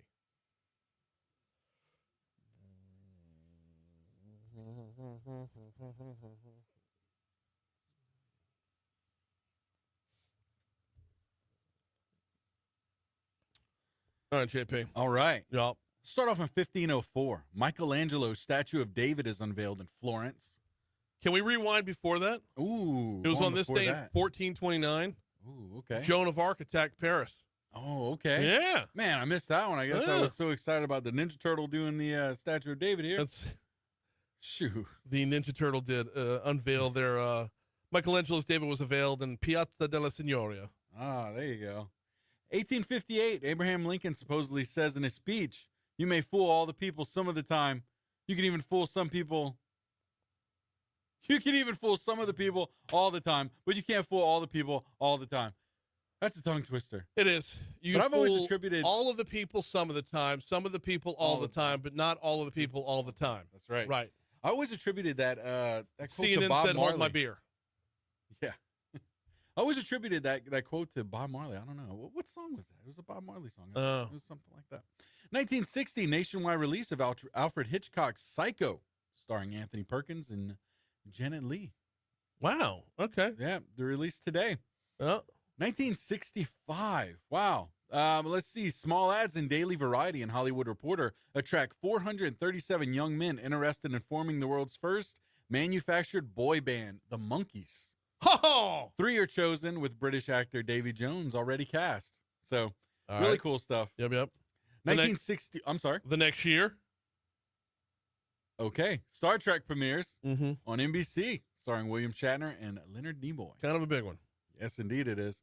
1974, U.S. President Gerald Ford pardons former President Richard Nixon of all federal crimes. Yeah.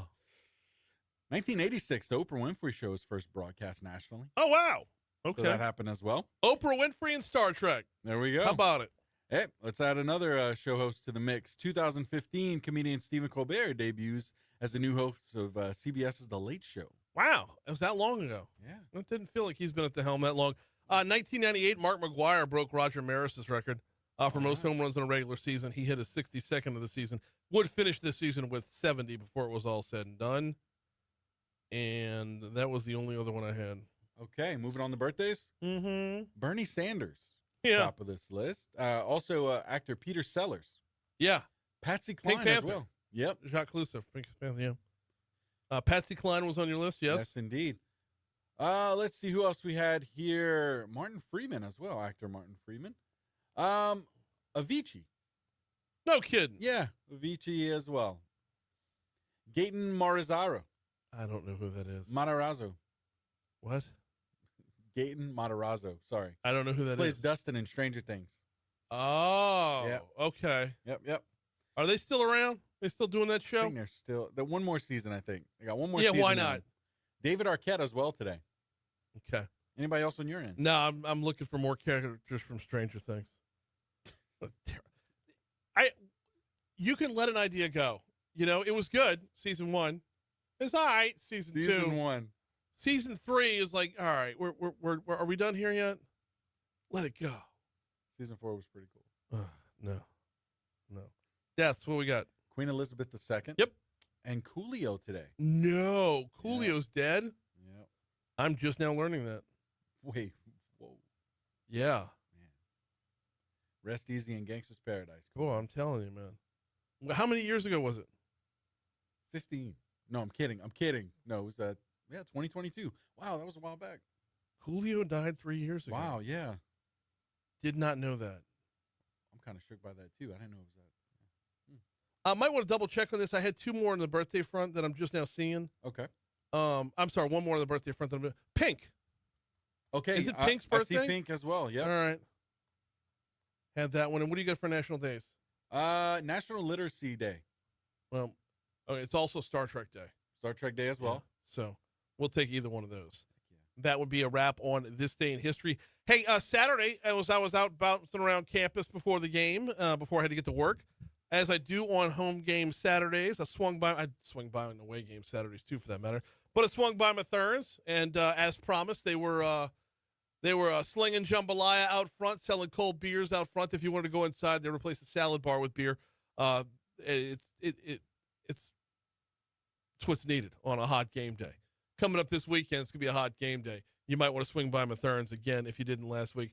I also I popped in Mashburn and I was like, I got on campus and left my $1.8 billion at home. Can you please sell me a Powerball ticket? And sure enough, they were my stop right there. So it's just a great example of having a full-service grocery store on campus right across the street from Tiger Stadium. When you're in the thick of it all, when there's $1.8 billion on the line and you realize, I forgot to stop before I got to campus, no worries. They've got you covered. Anything you forgot for your tailgate, they've got you covered. Want to have your tailgate catered? They've got you covered. Download the Mashburn's Rewards app, and you can earn cash towards more groceries every time you shop. Game day and every day, it's Mashburn's. Quick break. Let's talk a little bit about ethics when we come back with Moon Griffon. That's next.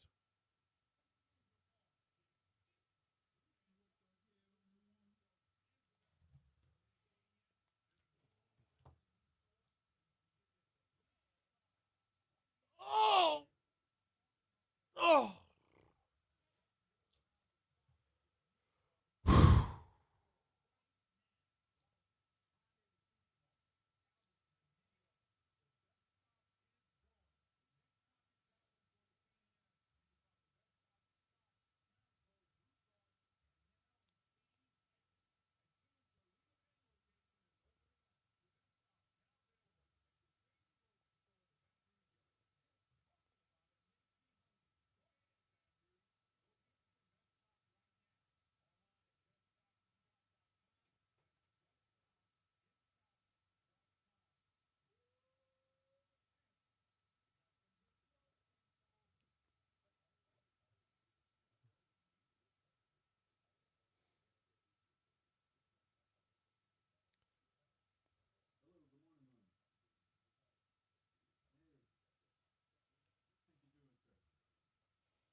Do what?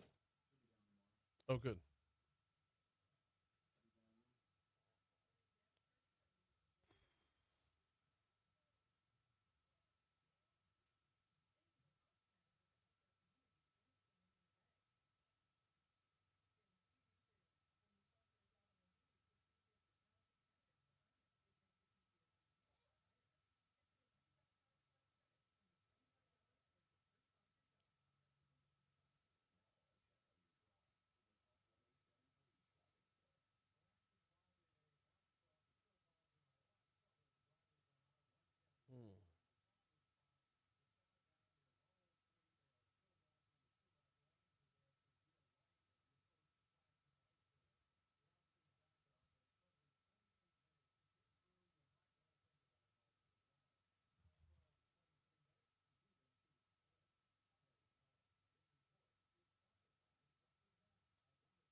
Hmm?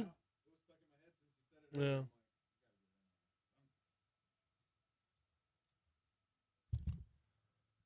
$8:16, Talk 107.3 FM, WBRP, Mornings with Brian Haldane, rolling right along. We've got, we got to visit with Moon Griffon. He's on the show every Monday, and he's on with us right now. Moon, did you make the alligator hunt? No, I didn't. I went a couple times a long time ago. I don't never go to those kind of things. They're a lot of fun for a lot of people, but as I tell people all the time, being in them political situations usually ain't my kind of cup of tea. So no, did not make it. No, I've been there before. It's a lot of fun. A lot of people. It looks like it. I would like to make it one day because it looks like a good time. No, it is. It's a good time. It's 3 or 4 days, and the governor, before he was the governor, before he was the attorney general, started doing that, and it's always been a big, gigantic fundraiser for a lot of people. And some people get to kill gators if they put up enough money. You get an opportunity to do it. A lot of people have a lot of fun doing that. No, I wish I could think of a fundraiser for the Moon Griffon Retirement Fund. Well, this is what we need to work on, right? We need to figure out how to do this. You know, not just you and me, man. We'll figure out how to. No, we could do that. You know, my theory is if you're in radio, you get excited when minimum wage goes up. So we need to have one of these big funds. Awesome stuff. Speaking of the governor, he's the topic of a news story this morning. He gets hit with a whopping $900 fine. What is that? Yeah. For some ethics violations about flights that he took before he was governor. What's your takeaway on this story? Brian, we got. I remember when General came in, they made a big deal about ethics. I think ethics is a big deal, but in Louisiana, there's never really been an enforcement mechanism since General came in, and so I think it's the only thing you ever see in the ethics now, basically slap on the wrist. Yeah. I will say this. And I'm not defending the governor, but the governor before him, Bell Edwards, he was time to trial lawyers. He did a lot of traveling all over the place, and the media decided not to go check anything he's done. They got a different relationship with Jeff, so they want to go check and see what it's done. But you're going to have ethics. Have the violations mean something, or don't have it at all. That's where I stand. I mean, either you're going to put down tough ethics laws with tough enforcement, or you're not. So you say $900 on the governor. I've seen other ones walk away and say nothing. It just becomes, what's the ethics board really? When you and me think of ethics, we think power, the things that they can really control and do. But that's never been like that here in Louisiana. Well, my thing with it, Moon, and I did this earlier in the show, is it's a reporting error.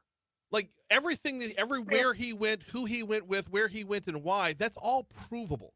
He could prove that he was using this for public purpose. And by the way, saving the state some dollars by not buying tickets, by having somebody else pick up the tab for his flights. It's all provable that what he did was above board. At that point, once you've proven that you're not doing anything shady, that you're not doing anything that the curtain has to be pulled over, once you've proven that, isn't this just bureaucracy for profit? Yeah. Well, I'm going to go back and say what I started to, and it's basically along the same lines. What are we doing with the ethics board if they really don't do anything? Right. And I'm going to go back to what you said. So Governor Moon can go take a trip to Las Vegas or wherever, and a buddy of mine wants to take it. They think that's some kind of campaign compromise. And by the way, it probably is. But if you write it down and it's up board, it ain't like you were hiding it. So, Brian, I'll say it again. If you want to have an ethics board, you want to have enforcement, and you've got the laws written down really plain, then you can do something about that. But I will say it again. I've been doing this a long time, and you have too. I've never seen the ethics board stand up and really do anything that means anything. This means nothing. I just move on. Yeah, I'm a lot more concerned with who owns the plane, who had the governor's ear throughout the flight. Like, those are the things that would matter along the way, not whether or not he properly journaled it. Yeah. I agree with that. I give you an example. We go back to the turkey hunt. Yeah. Did we really care who paid for it? All we cared about, who were the players? Why were they there? Why did they go right before we doing this tort reform stage? See, that blew up. But this, slap on the wrist. Brian, when we get there, me and you both going to slap John on the wrist and see if he hollers. Yeah, no, totally. We're talking with Moon Griffon this morning. A little bit about ethics. I got to move over, though, because RFK Jr. was in front of the Senate last week. Boy, that got hot real quick, didn't it? Well, I expected that. I expected Cassidy. You know, everybody knows Big Pharma. When I say they own Cassidy, they own a lot of people up there. When John Kennedy the day before threw a little bomb against Kennedy, I said, well, that gave Cassidy the right to do what he's going to do. And it's not just Cassidy, though. I mean, I got a clip with Bernie Sanders. All of us that took money from Big Pharma. The Republicans, we all taking money from Big Pharma. And I thought, dang. But that's part of the swamp. Big Pharma's part of the swamp, not just them. You can name 50 more, 100 more just like them. If I had a disagreement with RFK, it's some of the early vaccines that we proved to work. I'm not smart enough. I'm not a doctor. Those are the ones that would concern me. But I think what they're trying to do is to make it where it's not mandatory vaccines anymore. And some parents like that, some won't. Yeah, and Florida's moving in that direction. Well, me and you are not doctors. Me and you are not scientists. And but I know we did some stuff earlier. Polio was killing. I mean, I know some of that stuff actually had to work. But there's another side that says, no, that ain't working. But that's the part where doctors and stuff got to be real honest. And but as far as Junior, I just don't think he's destroying everything. We knew that department, CDC lady, quit. We knew that department was going to be tough and needed to be changed. Mm-hmm. But anytime you change something, Brian, you're going to have a fight back. No, absolutely. Big Pharma don't want this guy nowhere near their profit-making stuff that they're doing. They just don't want him there. They'd rather the swamp just stay the swamp. Now, I want to ask you a follow-up question about this, and I'm going to push back a little bit on the Cassidy's in the pocket of Big Pharma. Cassidy is a lifelong doctor, first and foremost. Before he was an elected official, he was a doctor. Is there room in the argument to say that he believes what he believes because he believes it, rather than saying he's on the take? Oh, I don't. I think Bill believes that. I think that's who he is. I'm not arguing with that at all. I think that's a great point. I think Cassidy believes that. There ain't no doubt in my mind. But at the same time, he's praising Trump through the whole process and trying to destroy Kennedy. So I'm not arguing with you. I'm not going to say Cassidy doesn't believe that. I personally think he does believe that. Because remember, he was the guy that said we ought to go door to door during COVID and test everybody. If we find somebody with COVID, get them out of home. So, I mean, I think he believes in vaccines, and I think he does believe in that. I'm not arguing with you. But Big Pharma has stuck their nose in on everybody. But they're not the only ones, Brian. Let's be fair. Yeah. There's all kind of businesses out there that go to Washington with big lobby groups that buy these elected officials. And they buy them because we know how wealthy they become when they're there or when they leave. So I'm not cutting Cassidy on that. I believe a lot of them. I think Cassidy's case, you can make the case that he always believed that, and I won't argue with it. Well, and you go back to Bernie Sanders on that one, because if I'm not mistaken, people have tracked those contributions, and they've made them very, very public as well. So it's I'm not trying to argue in favor of Big Pharma, but no, I know you're not. Yeah, that's. I think you're making a great point. I think Cassidy's always believed that. I wouldn't argue with that at all. We got Moon Griffon with us for another couple minutes. I do want to save a couple minutes on the back end to talk LSU before we get out of here. But one or two more stories before we move forward. Are you expecting an announcement in the Senate race this week? I don't know yet. The word is let's go to Julia Ledlow. Julia, and by the way, I don't really know her. I like her, but I don't know her. I've never really met her. Mm-hmm. Okay, so the word is that she really wants Trump to come out and endorse it. Yes. And basically be handed the Senate race. And that ain't going to happen. She's not going to be handed the Senate race. She's going to have to go earn it. Whoever, Bill, if Cassidy wins it, he's going to earn it. If any of the other candidates win it, they're going to have to earn it. And she's going to have to earn it. They're not going to hand her the United States Senate race. And what I'm hearing is that that's really what she would like to get. If she can't get it, she won't run. I don't think she gets it. What? Are you talking about anybody else? There's a lady out of that's St. Tammany that's getting ready to announce?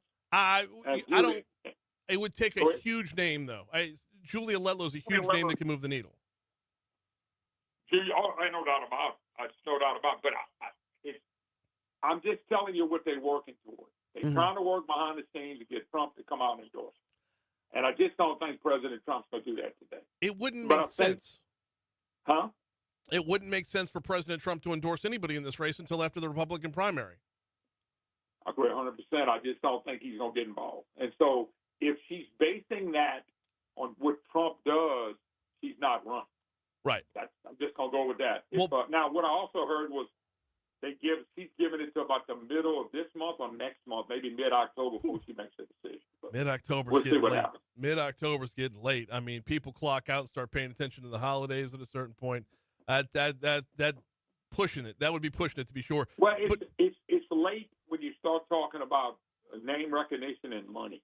Mhm. Those two things go hand in hand. I don't care if it's close primary; they still go hand in hand. Yeah. No, absolutely. So without an endorsement and assuming Julia Letlow remains out of the race, it's a three-pronged battle for the Trumpist candidate out there. Because Bill Cassidy's touting that he's working with the president on a daily basis. Blake Miguez is saying he's the MAGA candidate from top to bottom, and John Fleming can say he worked in the office with the guy. Well, you even got the guy coming. The Public Service Commissioner, Scametta, was head of Trump's campaign in the state of Louisiana when Trump was running. All of them are going to claim that, Cassidy included. And Julie Emerson's another name to look for if Julia doesn't run. Yep. And there's another lady out of St. Tammany. Remember, there's no woman in this race.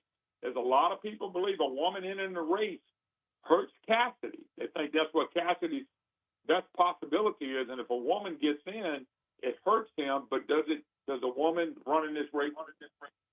That's what everybody's debating behind the scenes right now. Interesting stuff. I didn't think about where the vote would come from. And speaking of just where the vote would come from, for Julia Letlow, isn't she sharing a lot with Fleming just based on regionality? Well, yeah, but she's more the northeast part of the state. He's more of the northwest part. That's fair. That's fair. Said Monroe to Shreveport. But the woman thing comes in effect. The lady thing comes in effect. Julia knows she would have an upper edge with women. Yeah. And but if she's not in, you got two other women ready to jump in. You're gonna hear them announce really quick once they find out what Julia does. We got Moon Griffon for another couple minutes. Want to pivot over, talk a little football if we could, Moon.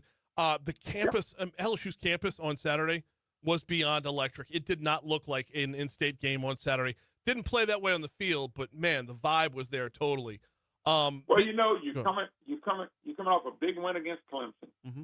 Number one. Number two, I used to have an old buddy of mine as a head football coach. He said you never have to get somebody fired up for your first game. You never got to get them fired up for your first home game. Right. And I think that's what you saw coming off the Clemson win. Everybody wants to be a part of what they feel like LSU can make a national championship run. I am not surprised at all. They could have been playing you and me and you dressed up. That stadium was going to be electrifying. And I'm not shocked. They didn't play well, but I got to where I never make first week and second week judgments. I like to get them 4, 5, 6 games in, and let's see what we got. Clemson didn't even score but 3 points on Troy State. It started going, okay, is LSU's defense really that good? LSU got a great defense. But Clemson didn't do anything against Troy State. Second half, they played a little better than ended up winning the game. But LSU played fine. A couple bad injuries. I know, listening to Moscona, listening to you, reading the center that got hurt. Boy, he's a big key to LSU's victory, and I hope he gets back soon. He's really good. Mike Green's real good, too, though.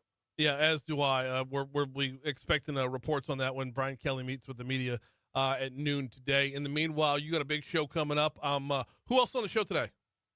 I think I got Jason Isaac with the oil and gas, and he's going to be talking about Trump's big plan with oil and gas, not only for the country, but how it affects the state of Louisiana. So I'm looking forward to that. Very good stuff. Moon Griffon, 9 to 11, right here on Talk 107.3 FM and statewide, and we'll be in town. We'll be in studio tomorrow. We'll see you then. All right, brother. See you tomorrow. Later on. We'll talk to you then. We're at 8:30 at Talk 107.3 FM, WBRP. News coming up in just a quick second. Do need to remind you, Talk 107.3, along with First American Bank and Trust, are teaming up to honor our military and raise funds for Folds of Honor, nonprofit organization providing scholarships to the spouses and children of soldiers who are killed or disabled in service. To donate to this important cause, visit our website at talk1073.com. Folds of Honor, to honor their sacrifice and educate their legacy. What up? Come on in. Thank you.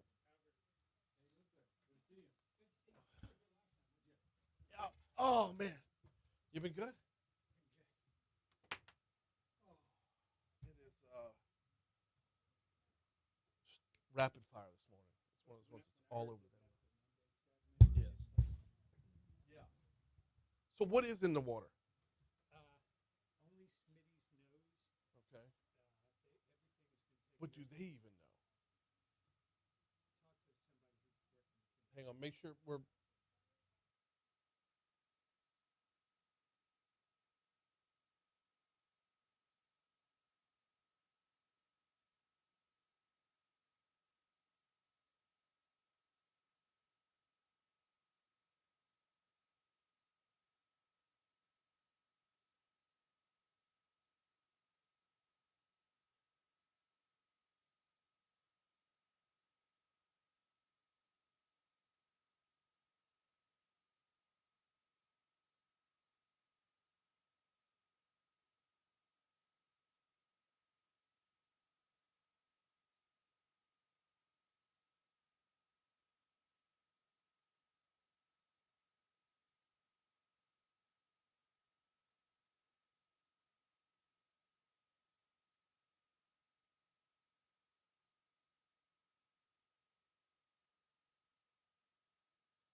838 Talk 107.3 FM, WBRP, mornings with Brian Haldane, rolling right along. Time to get caught up over at Tangipahoa Parish, where a little over 2 weeks ago, there was a huge explosion and fire at Smitty's Supply.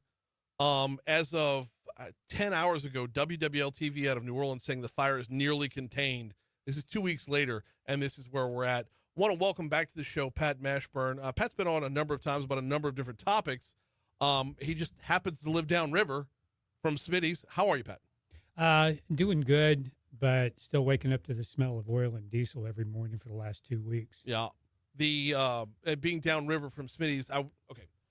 Initially, you would have thought that whatever happened in the explosion would hit the river, would run right past you all the way down to Lake Pontchartrain, and what was upriver would flush all that out. Yes. Tell your story about what you've been doing day to day. Okay, so each day I've been taking pictures and water samples. Mm-hmm. What I'll do is I'll get a sample out of the water, and then I'll also dip a paper towel in the water just so you can see the color and the intensity of the oil. Mm-hmm. And that paper towel test has not really changed in 2 weeks. I mean, it's been like dark brown, almost black every day for the last 2 weeks. How long did it take to get to you? Because if I remember, we talked the day after the explosion. Right. And I mean, it was pretty quick. It was pretty quick. It happened like after noon on Friday. And then by Sunday morning, I could see the oil. Mm-hmm. Now, I noticed a weird smell the night, Saturday night, but it didn't even register with me that was the beginnings of it. But when I looked, I could just see oil everywhere. Yeah. It blew my mind. And this is, I'm assuming, the same further upriver and further downriver? Yeah, but the only thing that you really hear about is that 1 mile radius around Roseland. But you hear very little about what happens further down the river, except that they've collected X amount of gallons and they've put out booms. But I'm not seeing any evidence of any improvement where I am. Well, here's the thing. If you're concentrated on that 1 mile radius, great. But within that 1 mile radius, you've got to shut it down. You've got to stop the leaking before you can fix anything else. Exactly. And it was less than 48 hours after the explosion that they shut down the Tangipahoa Parish River. I think it was all the way to the mouth of Lake Pontchartrain. Mm-hmm. And I mean, you could tell that it wasn't good even before then, but it was only a matter of time before they did it. I'm just glad that they did it so quickly. Right. Now, as far as where you're at, you're outside of that 1 mile radius, so there's very little attention being paid. But you've talked with neighbors, you've talked with other residents. What's your level of frustration right now? It's very high because number one, I feel for the employees of Smitty's. Yeah. But they're eligible for unemployment. They're having food drives and there was a job fair last week, which wasn't even their job fair. It was the prison and parole board was putting on a job fair, and Smitty's was like, "Can we tag along?" So So what happened is, but there's been no mention of any type of relief for the people that live down the river, and we're going to have, toxic soil for years to come. We can't go canoeing, kayaking, fishing, tubing in the river. We can't do any of that. Mm-hmm. Well, so to be fair, those are all recreational activities. Right. So priority-wise, I'm sure they're going to get that. But when you talk about the toxic soil into this and the dumping eventually, as this passes your house and everybody else's, the dumping into Lake Pontchartrain is a bigger thing as well. It is. And there are people that live along the river that I know that have pre-existing health conditions because they're older. And this just exacerbates the symptoms and the pain that they feel. Mm-hmm. I want to talk a little bit about the state of communication because this lends to y'all's frustration as well. Yes. In conversations off the air, and I don't want to out anything that we weren't supposed to talk about, but sure. You and I talked a little bit about Robbie Miller, yes, the president of Tangipahoa Parish. Yes.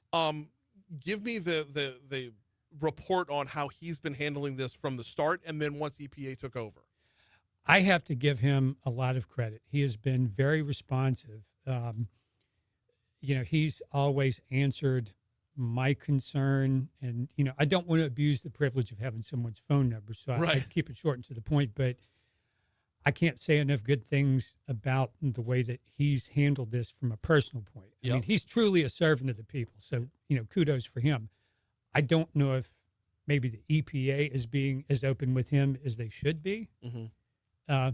But they owe it to the EPA, owes it to the parish, they owe it to Mr. Miller, and they owe it to the citizens, because we have to know how to adequately protect ourselves. And here we are 2 weeks out and we have no clue. Right. Well, I mean, the initial concern was what's in the air. Right. The follow-up concern of what's in the water is going to lead to the concern of what's in the ground.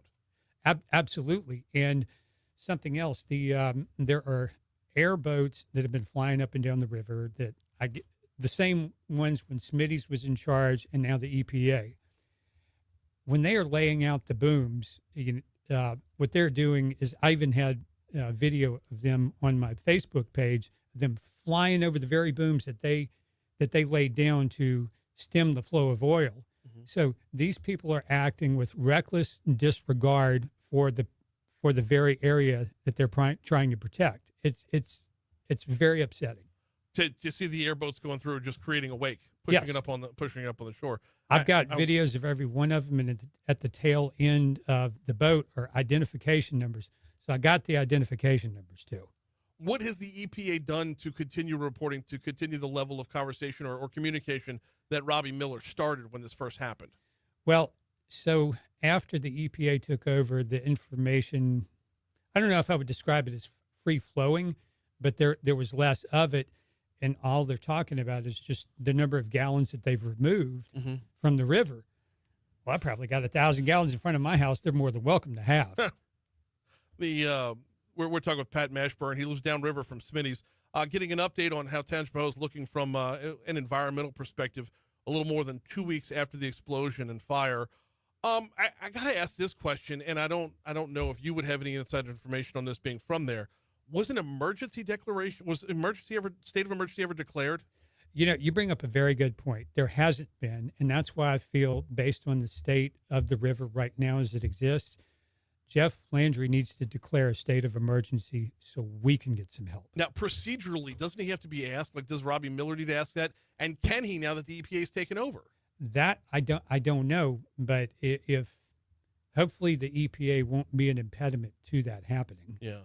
Well, because, I mean, the reason I ask it is because once you have that state of emergency declared, you're opened up for a little bit of help from the government when it comes to, funding for recovery, repair, cleaning things up, making sure everything is back the way it should be. Without it, you're left to, like, joining a class action lawsuit, which I was reading in the Louisiana Illuminator. It looks like one of those is being put together that y'all could sign up for. There is. That's about all I could say. Well, but you and I both know, and I don't want to back you into this corner, but class action lawsuits don't ever. Lawyers get rich. I'll unapologetically say that lawyers get rich in class action lawsuits. I don't know that y'all ever get made whole.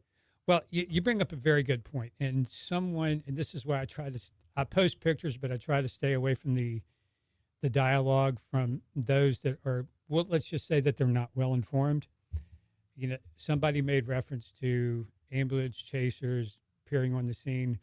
Well, let me counter that by saying nobody's watching out for us, the people that live outside that 1 mile radius. Right. So I'm grateful that there are people available to us that are interested in helping us. Yeah, nobody works for free, but I'm grateful that somebody's willing to take up the mantle for us. Oh, no. Don't get me wrong. I'm not saying that they don't have the right interest in heart. Absolutely. I'm saying when all the dust settles or all the oil settles, that's the way it more than likely plays out.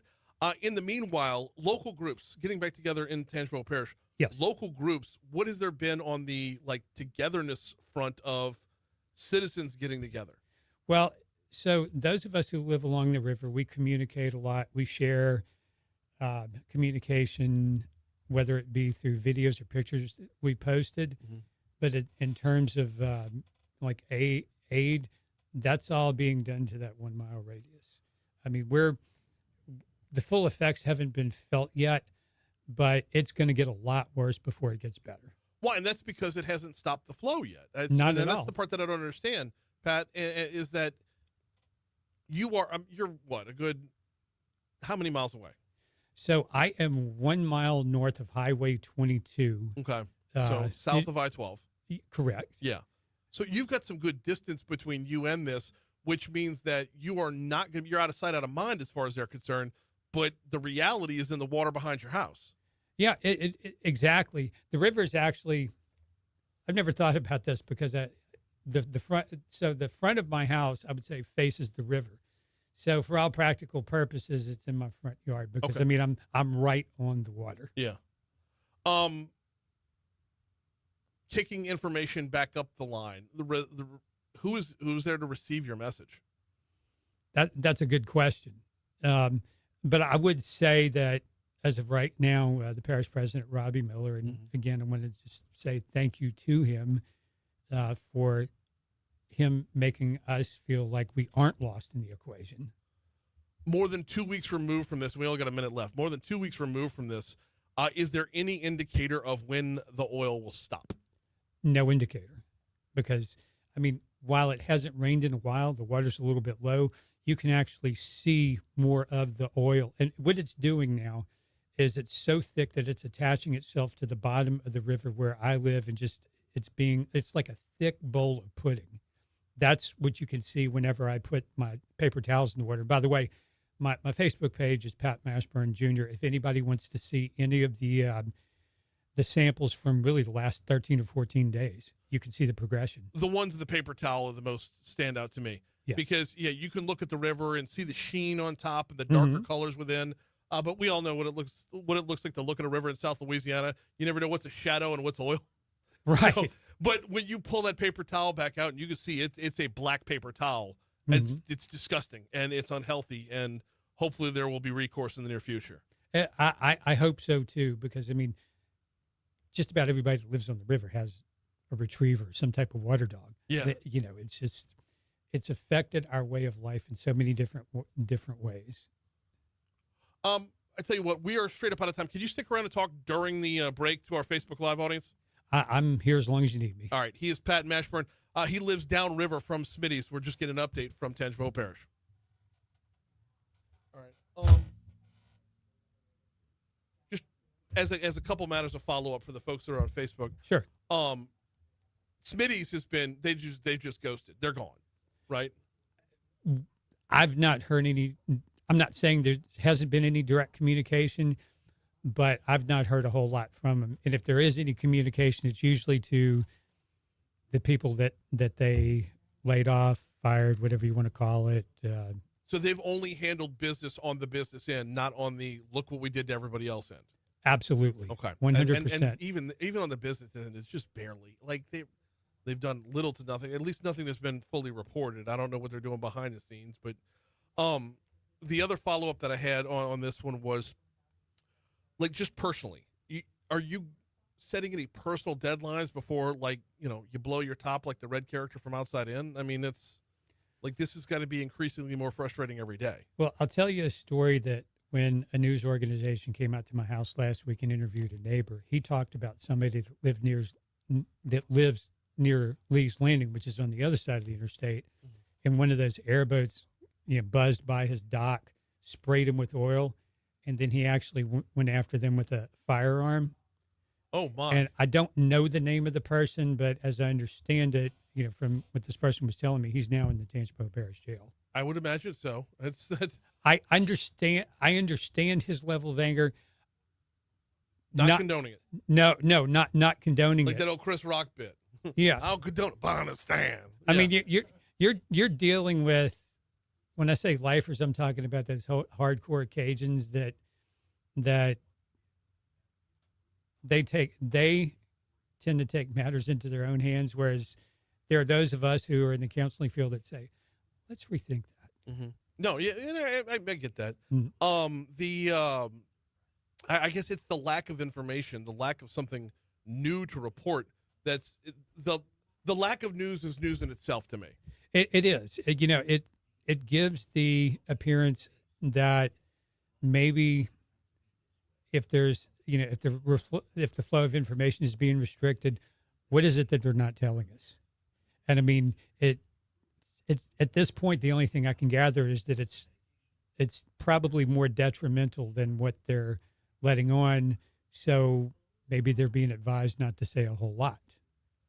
EPA is federal. Yes. The DEQ would be state, right? So Right. EPA is federal. Your level of confidence that you're going to be able to break through the bureaucracy is what? Very little. Very little, but that's not going to keep us from fighting it. I'll tell you what. Let me bang out a live read, and then can you do 2 more minutes on air? My Those my last two time is questions. The vacuum of information is what my last follow up really. So we'll take it all the way up to 9 o'clock. And I'm here as long as you need me. Cool. Yeah, we'll take it up to 9 o'clock because the last segment's called the Outside In, where we get news from surrounding parishes, and that's literally what we're doing. So okay, all good. Well, St. Paul's took it to Live Oak. I saw that. I didn't go. They play Brother Martin this week. That'll be a test. Brother Martin has like the top receiver in the nation. Yeah. I don't know his name. Yeah. Was he an LSU commit and just backed out? I think That was the guy that committed to Tennessee, Tristan Keys. Second number 1 receiver, and second year in a row they've lost the number 1 receiver in the country. Yeah.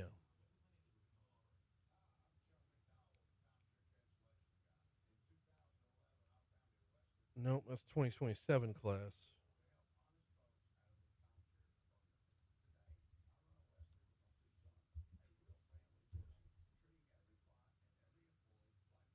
You know what they call the Florida coach now? Billy Napier? What?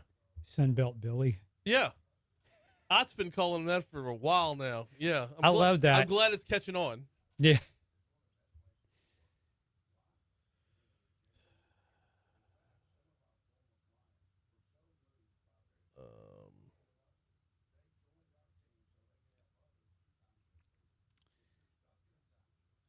What does it? Okay, so here's a question that I need a scientist for. You're not going to know the answer to this.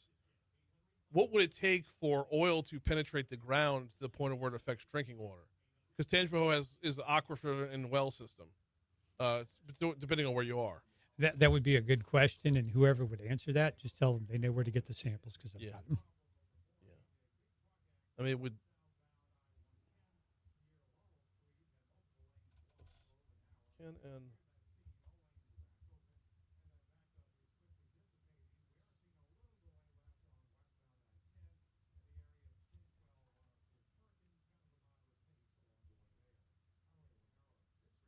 It would have to seep into the ground, reach the water table, leading to contamination.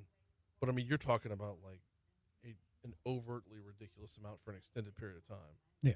Because since it's in the water, most of it's going to continue to flow. Right. The question is, whatever has attached itself to the soil, does that mean it's starting to penetrate? Right.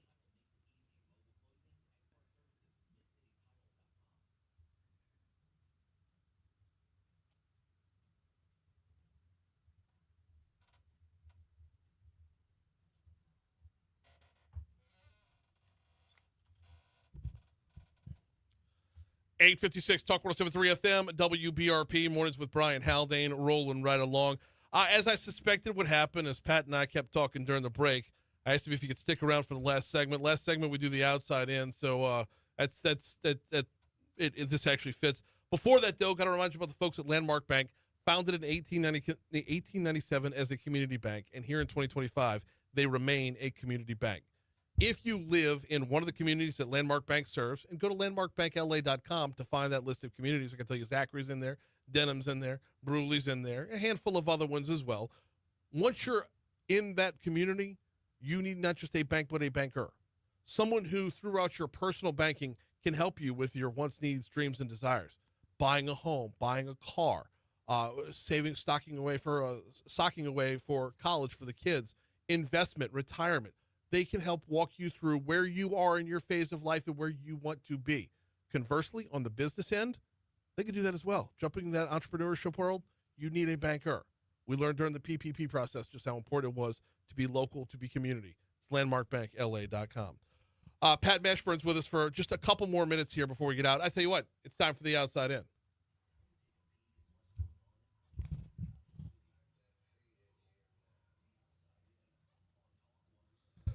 Pat, I appreciate you sticking around. I know we're diving right back into the same topic, but there was a question I had for you in the break that I wasn't able to verbalize in the first segment. So It seems to me that 2+ weeks later, the vacuum of news is news in and of itself. I agree. I mean, we just want them to tell us something so that we can adequately protect ourselves, but we're given nothing other than how much they've removed from the river near that 1 mile radius. But how much you've removed means nothing if you don't know how much is in there. I agree with you wholeheartedly. If I tell my son to pick up his Legos and he picks up 500 Legos, he's not making a dent in the Legos that are on the ground. No, I had Legos as a kid. Right. So that's the comp for me there is like, I picked up 500 Legos. Well, that sounds like a lot, but when you got 20,000 of them, it's not even a dent. No, it's not. And I mean, all that has to happen for me to be reminded of that is just to go out to my dock and look down, and I just see this huge pool of black. Right. Homework assignment or possible field trip for you. Have you been down to Lake Pontchartrain to see it empty into the water, into the lake? I mean, I've been down to Lee's Landing, which feeds right into Lake Pontchartrain, and it's there. Okay. I've talked to people that live down there and at the mouth, and they said it's there. Yeah. Because, I mean, once it gets into the lake, you're talking size and scale and parts per billion that are going to change the equations, or at least the visual, the aesthetic of it overall. But, I mean, if you see that black flowing out into the lake, that's going to be a game changer on so many different fronts. Yeah. I mean, how does that affect the seafood industry, the oysters, the shrimping, the... Oh, Lake Pontchartrain crabs. Forget about it. Mm-hmm. Absolutely. Man, I thank you for sticking around, because that last question I thought was an important one, is that there is a vacuum of information. That you are absolutely right. That is frustrating. We hope to get some answers sometime soon. Keep us posted, man. We will be in touch. He is Pat Mashburn, lives downriver from Smitty Supply. That is going to do it for us, y'all. Stick around. Moon Griffon is next here on Talk 107.3. Oh, and I also heard you mention coming in about Suicide Awareness Month. Oh, shoot. Yep. I didn't get around to that. I'm That's sorry. okay. Look, whenever you want to, I'm in. Okay. Yep. We'll have you back for sure. Facebook, we'll see y'all tomorrow.